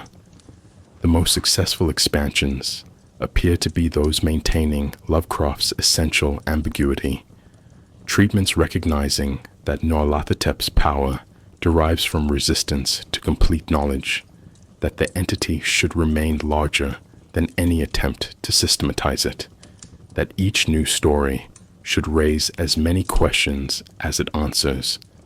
Competing visions across authors create mythology resembling actual religious traditions more than single author fictional universe.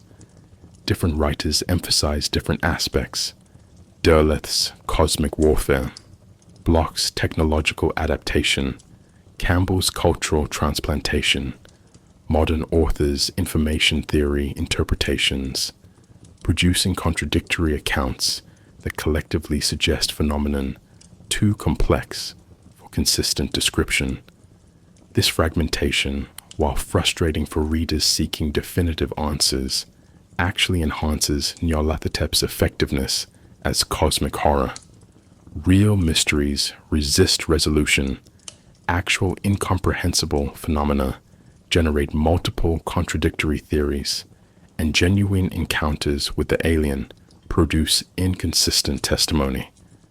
The collaborative mythology's inconsistency becomes feature rather than bug, evidence that Nyarlathotep, whether fictional construct or something more disturbing, successfully evades the comprehensive understanding that would neutralize its power to unsettle those foolish enough to study it too carefully. Chaos magic practitioners have incorporated Nyarlathotep into working symbolic systems with unusual earnestness, despite, or perhaps because of, the entity's explicitly fictional origins. The chaos magic movement, emerging from 1970s British occultism through figures like Peter Carroll and Ray Sherwin, treats belief as tool rather than commitment, arguing that temporarily adopting belief systems produces psychological effects regardless of metaphysical truth. Nyarlathotep becomes ideal chaos magic entity precisely because its acknowledged fictionality eliminates religious baggage, while its mythological complexity provides rich symbolic vocabulary. Practitioners report invoking the crawling chaos to produce altered consciousness states, performing rituals based on Lovecraft's descriptions, and experiencing phenomena they describe as genuine contact, though carefully avoiding claims about whether contact involves external entity or internally generated psychological event. This deliberate ambiguity mirrors Lovecraft's own narrative technique, creating a situation where participants simultaneously know and don't know whether their experiences are real. The historical parallels to witch trial testimony create unsettling resonances that occultists and conspiracy theorists exploit extensively. Medieval and early modern witch trials across Europe and colonial America frequently featured testimony about the black man, dark-skinned or shadowy figure presiding over Sabbaths, demanding signatures in books, granting supernatural powers in exchange for worship. These descriptions match Lovecraft's fictional black man avatar of Nyarlathotep with disturbing precision. Skeptical historians explain this consistency through cultural transmission. Accused witches were tortured until they confessed to details inquisitors expected, creating false consistency across unrelated cases. But alternative interpretation suggests Lovecraft wasn't inventing but documenting. That historical testimony recorded actual encounters with entity that adapted its presentation to medieval Christian demonology, the same way it later adapted to Egyptian pharaoh imagery or modern technological contexts. This interpretation requires no supernatural commitment. It simply notes the pattern and leaves explanation open. Modern urban legends have absorbed Nyarlathotep into digital folklore, particularly stories about figures appearing before disasters or during liminal moments. The Hat Man phenomenon, shadow figure wearing hat or fedora, reported during sleep paralysis and high-stress periods, gets connected to Nyarlathotep by online communities tracking such encounters. Similarly, accounts of charismatic strangers appearing before catastrophic events, offering cryptic warnings or conducting inexplicable demonstrations, accumulate on forums dedicated to paranormal experiences.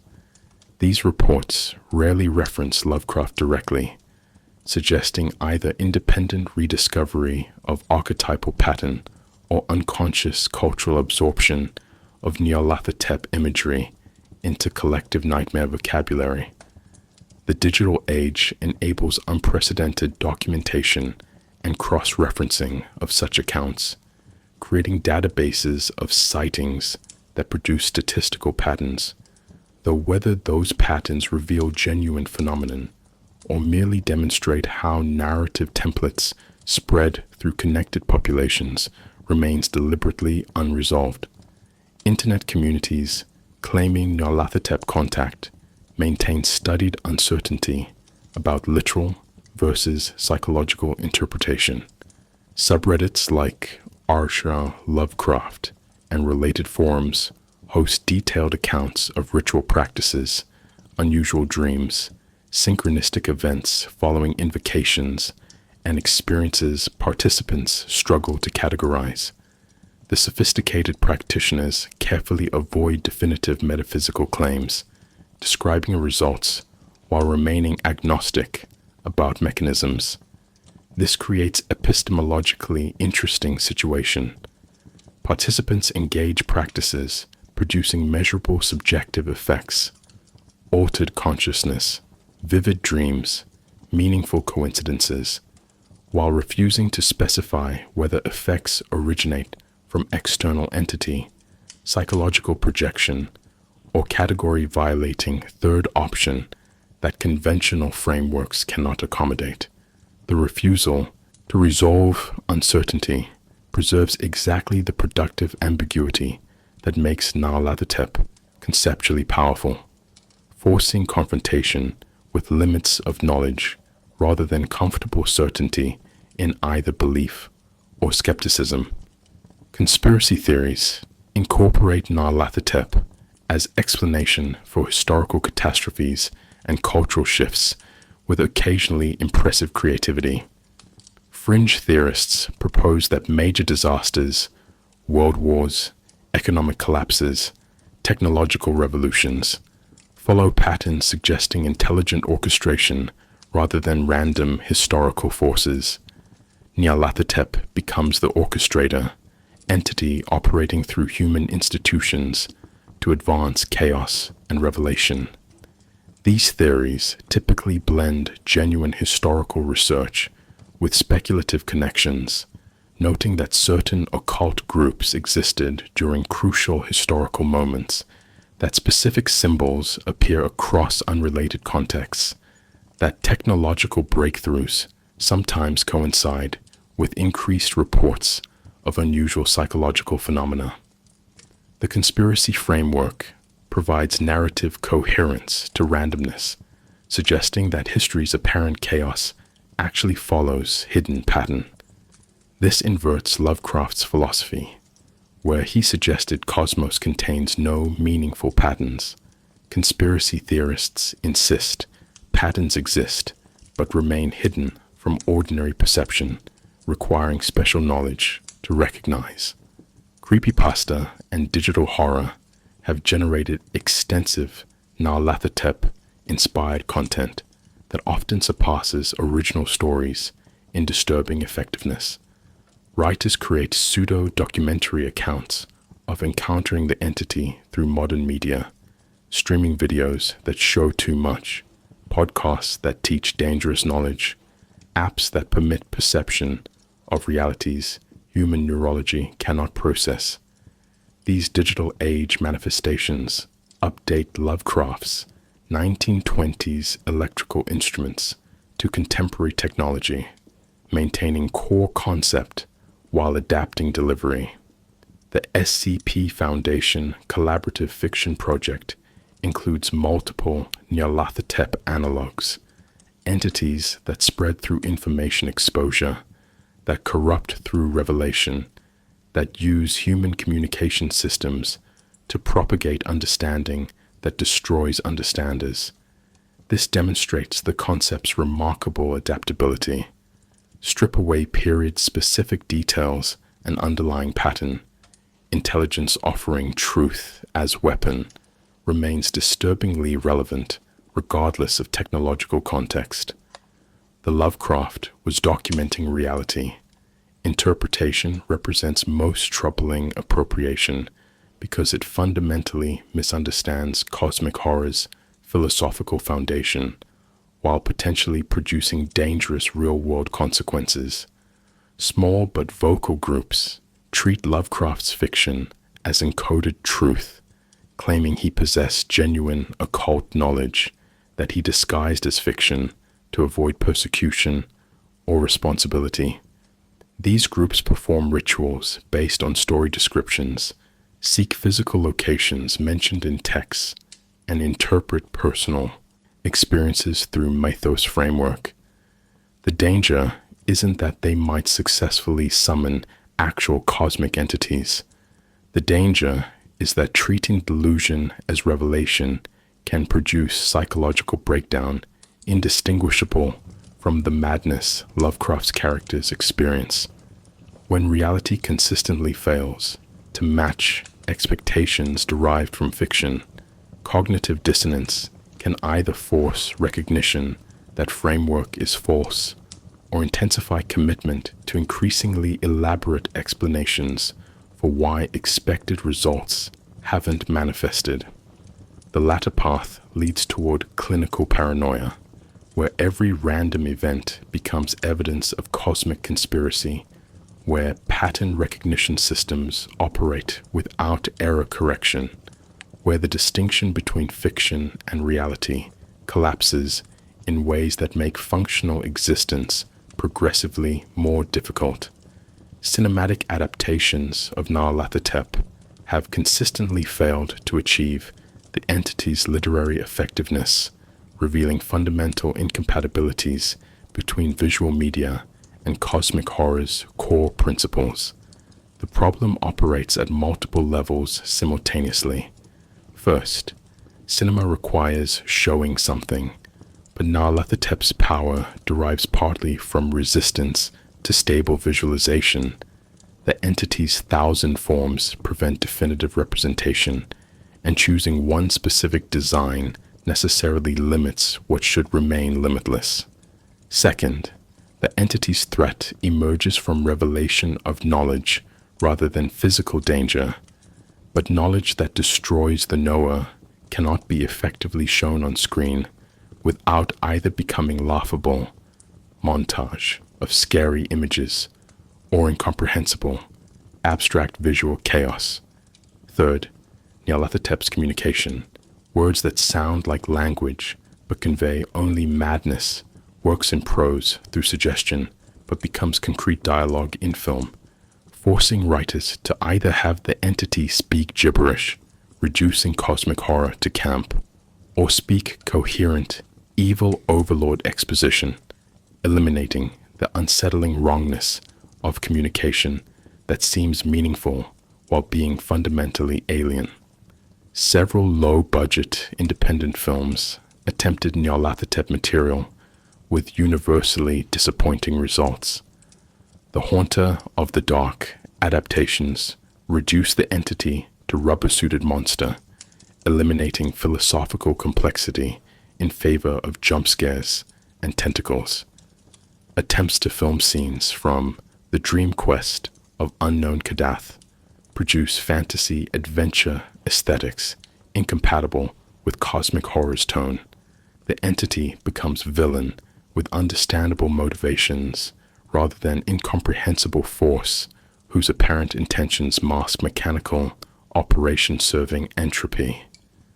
The most successful Lovecraft film adaptation, The Call of Cthulhu, 2005, used silent film techniques and deliberate artificiality to suggest rather than show, but even this approach struggles with Nyarlathotep because the entity talks, interacts, requires representation as character rather than glimpsed monstrosity. Cinema's demand for visual and narrative clarity conflicts irreconcilably with cosmic horror's requirement for ambiguity and incomprehension. Gaming implementations achieve variable success depending on how thoroughly they embrace or reject medium-specific constraints. Call of Cthulhu, RPG's treatment of Nyarlathotep as shape-shifting nemesis, works because tabletop gaming occurs primarily through narrative description rather than visual representation. Game masters can describe the entity's manifestations without committing to single, definitive appearance, and players imagine rather than see. The game's investigation-focused structure also aligns with Nyarlathotep's revelatory nature. Players gather clues, piece together mysteries, pursue forbidden knowledge, and watch their characters deteriorate psychologically as understanding increases. The Masks of Nyarlathotep campaign, considered among gaming's greatest adventures, sends investigators across globe-tracking cult conspiracy, orchestrated by the crawling chaos, successfully capturing paranoia and escalating dread through mechanical systems where knowledge accumulation correlates with sanity loss. Video game adaptations struggle more severely with representation requirements.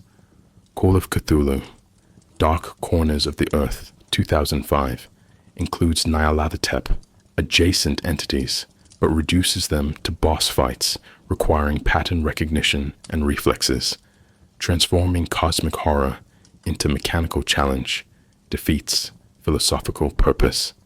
Bloodborne, 2015, demonstrates more successful approach, through its insight mechanic. Gaining knowledge about cosmic reality causes previously invisible entities to become perceivable and dangerous, perfectly capturing Nyarlathotep's core threat that expanded awareness creates, rather than reduces vulnerability. The game never explicitly references Lovecraft, but its treatment of knowledge as liability, perception as curse, and understanding as pathway to madness implements Nyarlathotep's philosophical principles more effectively than literal adaptations.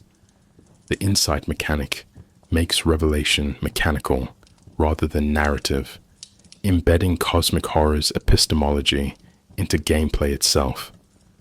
Board game implementations like Arkham Horror and Eldritch Horror represent Nyarlathotep through card effects and rule modifications rather than physical miniature, wisely avoiding commitment to single appearance. The entity functions as environmental hazard and strategic opponent simultaneously. Players must counter its moves while managing resources and sanity, creating tension between understanding enough to resist and knowing too much to maintain coherent strategy. The game's cooperative structure, where all players can lose collectively, mirrors Nyarlathotep stories, where individual survival matters less than whether humanity comprehends cosmic truths that understanding cannot survive. These mechanical implementations succeed because they translate rather than directly adapt, finding gameplay equivalents for narrative effects rather than attempting to replicate story beats in incompatible medium. Musical interpretations demonstrate remarkable range across genres, from reverent dread to ironic distance. Dark ambient artists like Atrium Carcere and Cryochamber produce hour-long compositions titled after specific Nyarlathotep avatars, using drone tones, field recordings, and minimal melody to evoke presence lurking just below perception's threshold. The music doesn't attempt to represent the entity sonically, but creates psychological conditions, unease, disorientation, sense of something watching, associated with its fictional appearances. Metal bands approach the material with varying sophistication. Some treat Nyarlathotep as mere lyrical reference, name-dropping for horror credibility, while others like Portal genuinely attempt musical equivalents of cosmic horror through dissonant structures, atonal progressions, and production techniques that make songs difficult to parse or categorize. The H.P. Lovecraft Historical Society's musical parody, A Shoggoth on the Roof, represents opposite extreme, cosmic horror treated with affectionate irreverence, Fiddler on the Roof songs, rewritten about mythos entities. This comedic approach paradoxically preserves something essential by refusing to take Nyarlathotep too seriously. The entity's literary effectiveness depends on readers maintaining productive uncertainty between belief and skepticism, and humor disrupts the excessive reverence that would transform cosmic horror into mere religion. The parody acknowledges that Nyarlathotep is made-up monster from pulp magazine, while simultaneously treating the concept seriously enough to engage it creatively, maintaining exactly the tonal ambiguity that makes the entity culturally durable. Virtual reality experiments remain largely unsuccessful, but reveal medium's theoretical potential for cosmic horror. VR's immersive qualities should enhance Nyarlathotep's revelatory threat. 360-degree environments permit non-Euclidean geometries. Spatial audio makes perception unreliable. Embodied experience eliminates comfortable distance between audience and horror. But current VR limitations undermine effectiveness. Graphic fidelity insufficient for photorealism breaks immersion. Motion sickness prevents disorienting camera work. and critically, players can remove headsets whenever experience becomes too intense. This emergency exit contradicts cosmic horror's fundamental premise that certain knowledge cannot be unknown, certain perceptions cannot be unseen, until VR technology advances to point where experiences feel genuinely inescapable, where removing headset doesn't eliminate psychological effects of what was witnessed. The medium cannot effectively implement Nyarlathotep's core threat. The entity requires that revelation produce permanent change, that seeing cosmic truth transforms the seer irreversibly. An optional experience contradicts this requirement. At conceptual level, no amount of technical sophistication can overcome.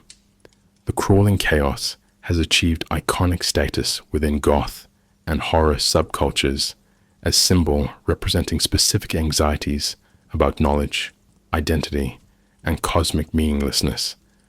Unlike Cthulhu, Tu Shangye Hua, reduced to cute plushies or other mythos entities, Nyarlathotep retains conceptual edge that resists complete domestication through commodification. The entity appears on clothing, jewelry, and tattoos, specifically among subcultures engaged with philosophical pessimism and existential dread rather than casual horror fans. These appropriations typically emphasize the thousand-faced aspect, imagery showing multiple contradictory forms overlapping, masks within masks, suggesting identity as performance rather than essence.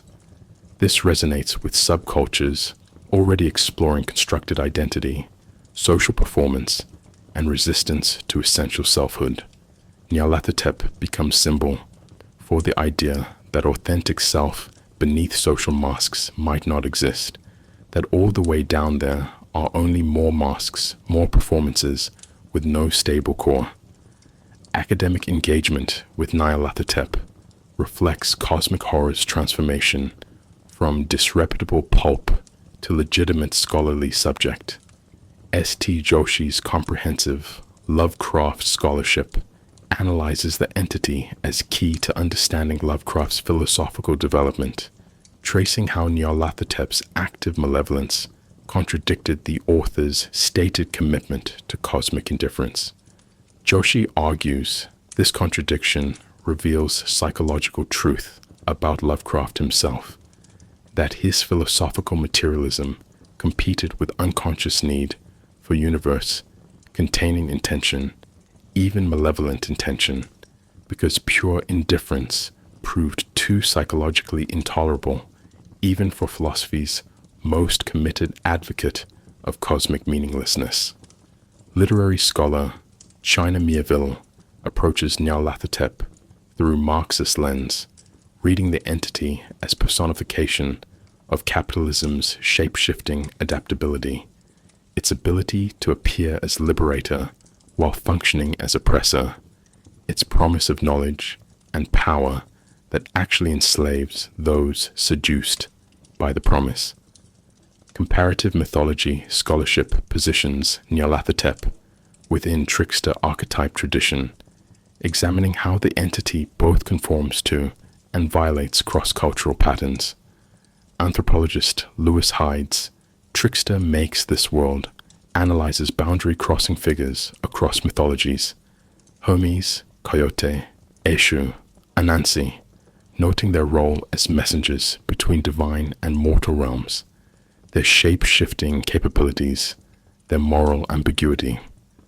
Nyarlathotep shares these characteristics, but strips away the trickster's traditional role as cultural hero or bringer of beneficial gifts. Where Prometheus steals fire to aid humanity despite personal cost, Nyarlathotep offers revelations that destroy recipients while apparently benefiting the entity or its masters. This inversion transforms Trickster from ambiguous ally into pure threat, suggesting Lovecraft understood archetypal patterns well enough to deliberately corrupt them, creating figure that uses familiar mythological structures to deliver unfamiliar philosophical horror. The new weird literary movement treats Nyarlathotep as foundational influence while critiquing Lovecraft's political limitations. Writers like China, Melville, Jeff Vandermeer, and Nalo Hopkinson borrow cosmic horror's philosophical framework, reality fundamentally incompatible with human understanding, knowledge as potential poison, entities operating by alien principles, while rejecting Lovecraft's racism and creating more diverse protagonists and cultural contexts. Vandermeer's Southern Reach trilogy features Area X, an expanding zone of transformed reality that demonstrates Nyarlathotep-like qualities.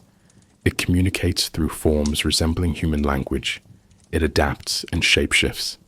It offers understanding that destroys those who achieve it.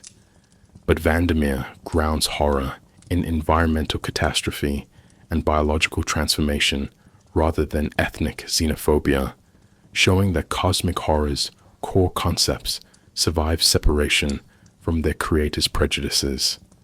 Philosophical appropriation of Nyarlathotep appears in works exploring consciousness, information theory, and pessimistic metaphysics.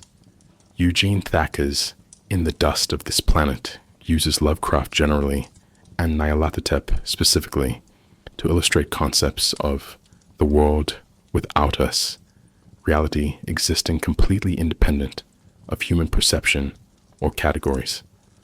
Thomas Ligotti's The Conspiracy Against the Human Race employs Nyarlathotep adjacent concepts to argue that consciousness itself represents cosmic mistake, that awareness is horror recognizing its own horror, that the greatest revelation would be recognizing that non-existence surpasses existence in every meaningful way.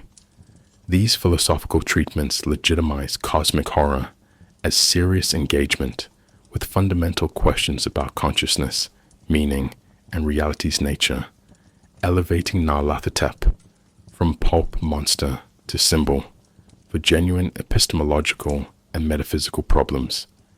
Internet occultism's relationship with Nyarlathotep operates in deliberately cultivated gray area between sincere practice and ironic performance art.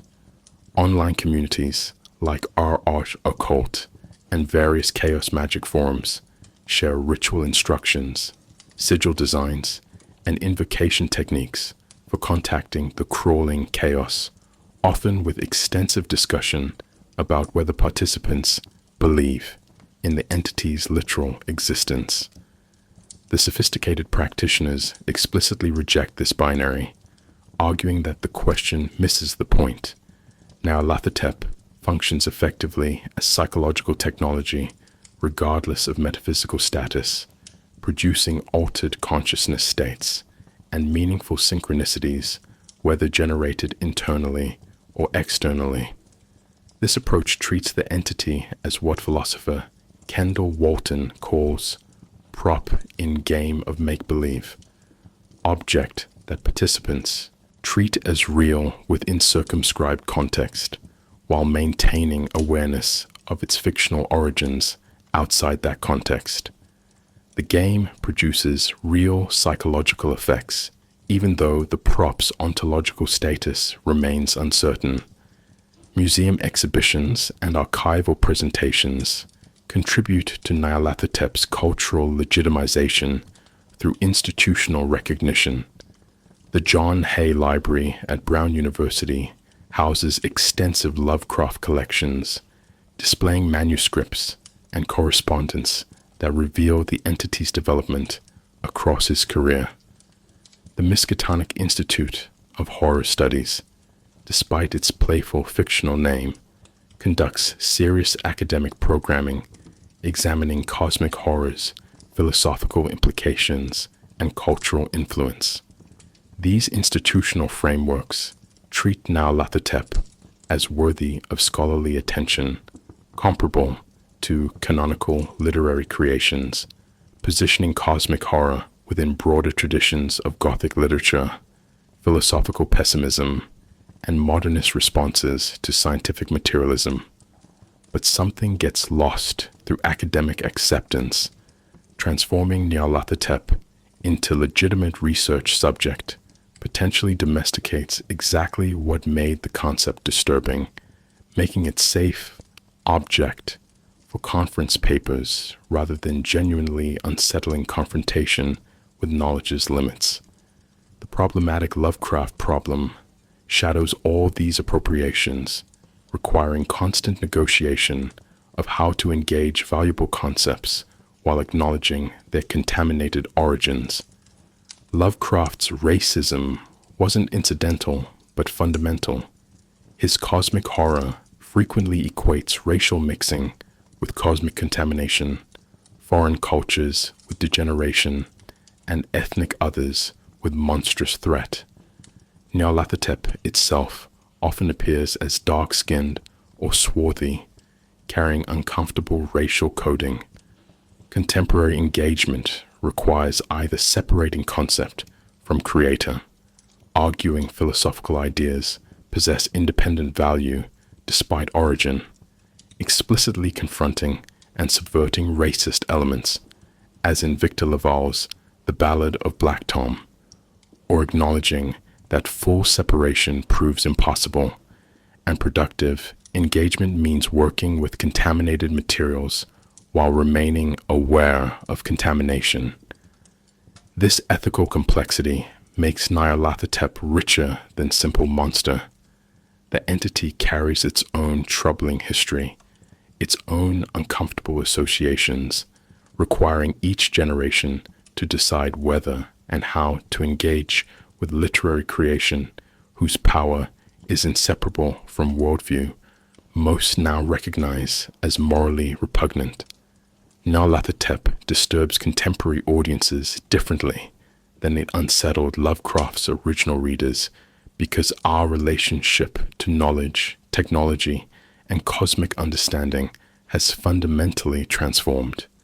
In 1920, scientific revelation still carried primarily optimistic connotations. Einstein's relativity, quantum mechanics, technological advancement promised expanded human capability and understanding. Lovecraft's vision of knowledge as poison, of revelation as weapon, contradicted dominant cultural narratives about progress and enlightenment.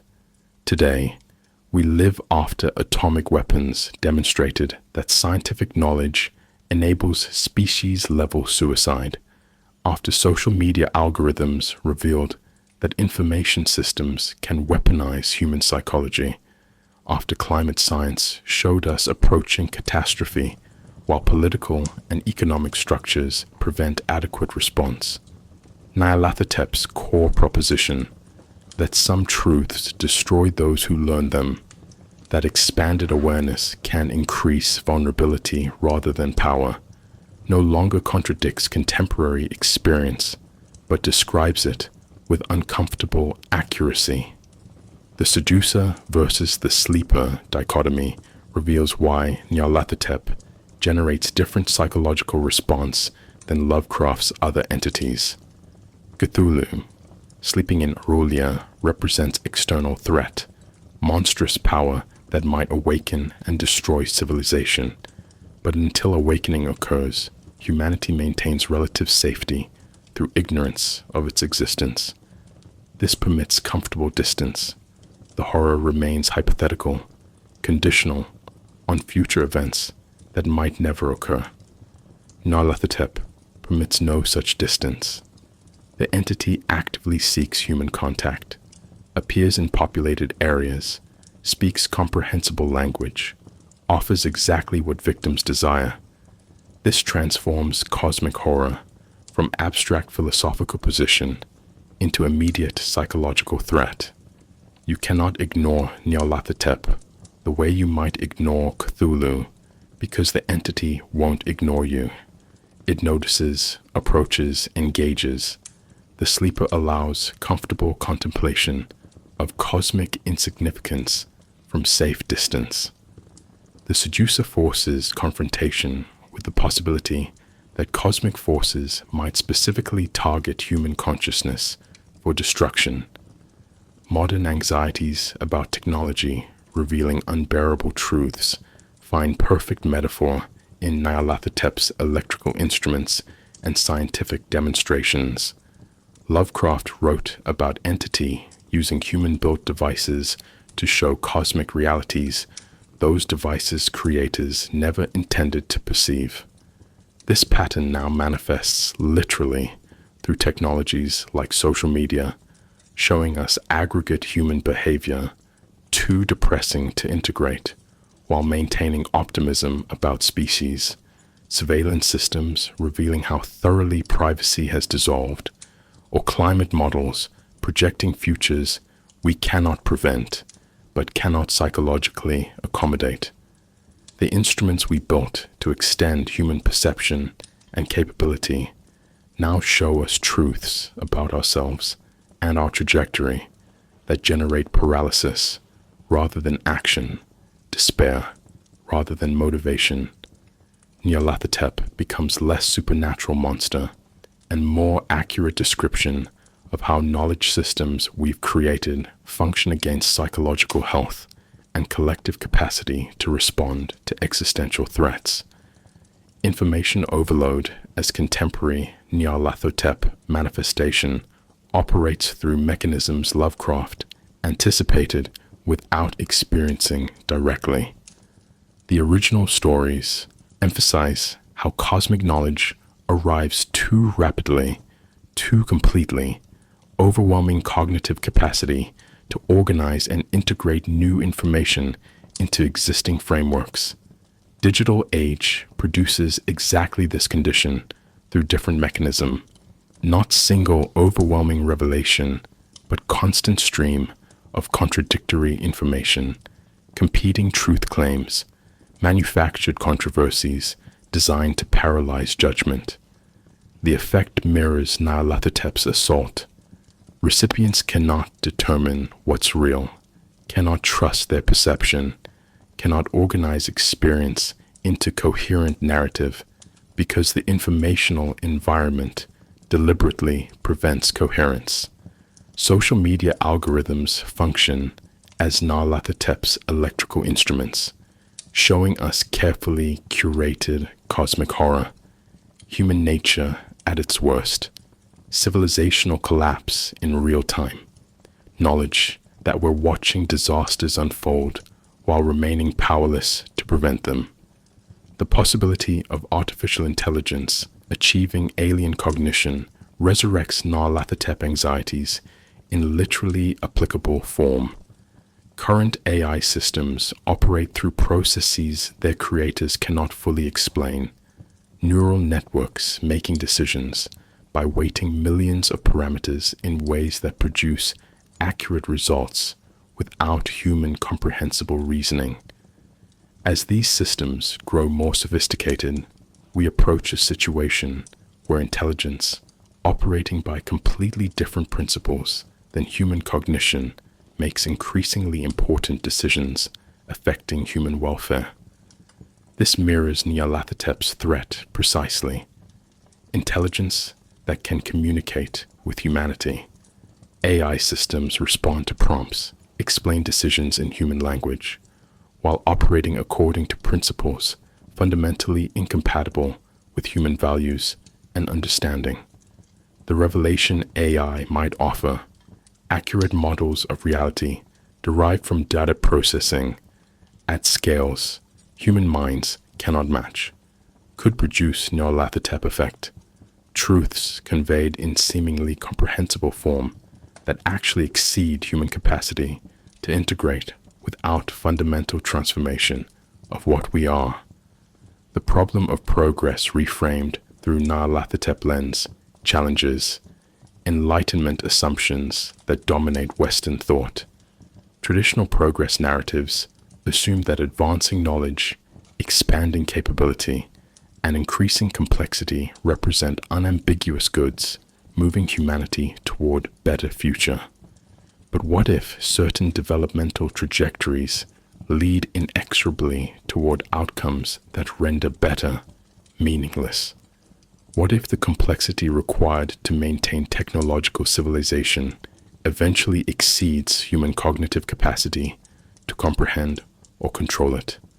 What if expansion of awareness necessarily expands exposure to realities human psychology cannot process? Nyarlathotep embodies these possibilities, not opposing progress, but revealing that progress might constitute pathway to species-level madness, that advancement toward complete knowledge equals advancement toward complete breakdown. The entity becomes symbol for possibility, that human trajectory has no good ending, that every step forward moves simultaneously toward capabilities we desire and toward revelations that destroy capacity to desire anything. Personality projection onto shape-shifting entity reveals human psychological need to find intention behind patterns even when intention might not exist. Nyarlathotep's 1,000 forms resist synthesis into unified self, yet readers and scholars consistently describe it as possessing personality, motivation, strategic thinking. This projection might represent necessary human cognitive operation. We cannot help but perceive agency in complex behavior, cannot stop anthropomorphizing even when explicitly told we're encountering something fundamentally alien. The entity exploits this tendency, appearing just anthropomorphic enough to trigger our agency detection systems while remaining sufficiently alien that projected personality never quite coheres. This creates disturbing possibility.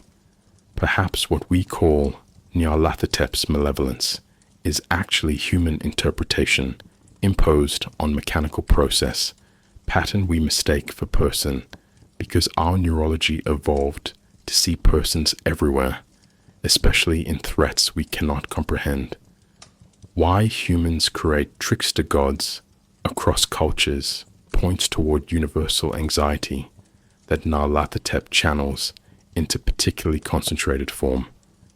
Trickster figures embody recognition that communication can deceive, that language permits lying, that intelligence can be weaponized against itself. Every culture develops stories about beings that look trustworthy but betray, speak truth but mean destruction, offer gifts that prove curses, suggesting this represents fundamental human fear rooted in social cognition's double edge. Language enables cooperation, but also manipulation. Intelligence permits planning, but also deception. The same cognitive tools that make civilization possible make civilization vulnerable to entities, or algorithms, or etiologies, or our own unconscious drives that weaponize those tools against us. Nyarlathotep becomes ultimate expression of this anxiety. Intelligence, offering communication that destroys communicators, truth that functions as lie, revelation that reveals only that revelation itself is poison. The comfort some find in active malevolence rather than indifferent cosmos reveals disturbing truth about human psychology. Pure cosmic indifference, Lovecraft's usual philosophical position, proves psychologically intolerable for many people because it eliminates meaning entirely, suggesting universe contains no purpose, no values, no responses to human actions. Nyarlathotep's apparent malevolence, paradoxically, provides psychological comfort because malevolence implies attention, relationship, mattering, even if mattering negatively. Being specifically targeted for destruction confirms that you exist significantly enough to target. This explains why conspiracy theories prove more psychologically attractive than acknowledging randomness, why people prefer believing in malevolent design rather than accepting chaos, why Nyarlathotep persists culturally while philosophical indifference remains abstract concept. The entity offers terrifying but meaningful universe over meaningless void, and humans apparently prefer meaningful horror to meaningless emptiness. The final unanswered questions accumulate rather than resolve. Is Nyarlathotep warning about dangers of unlimited knowledge seeking or prophecy of inevitable human trajectory? Does it teach truth too terrible to know? Or does it torment through elaborate lies? Is it genuinely intelligent entity with goals incompatible with human survival, or mechanical process we anthropomorphize into agency? Does it exist as external cosmic force, internal psychological tendency, cultural meme achieving independent reality through collective belief, or category violating phenomenon that renders the question itself meaningless? The endurance of these uncertainties across nearly a century suggests Nyarlathotep serves necessary psychological function, providing conceptual framework for anxieties about knowledge, communication, and consciousness that other frameworks cannot adequately address. We return to the crawling chaos, not because we want answers, but because the questions themselves about whether truth can destroy, whether intelligence can betray itself, whether expanding awareness necessarily expands vulnerability, refuse to be dismissed as merely fictional concerns. Nyarlathotep persists because the problems it embodies persist, because every technological advance raises again the question of whether seeing more clearly means seeing things.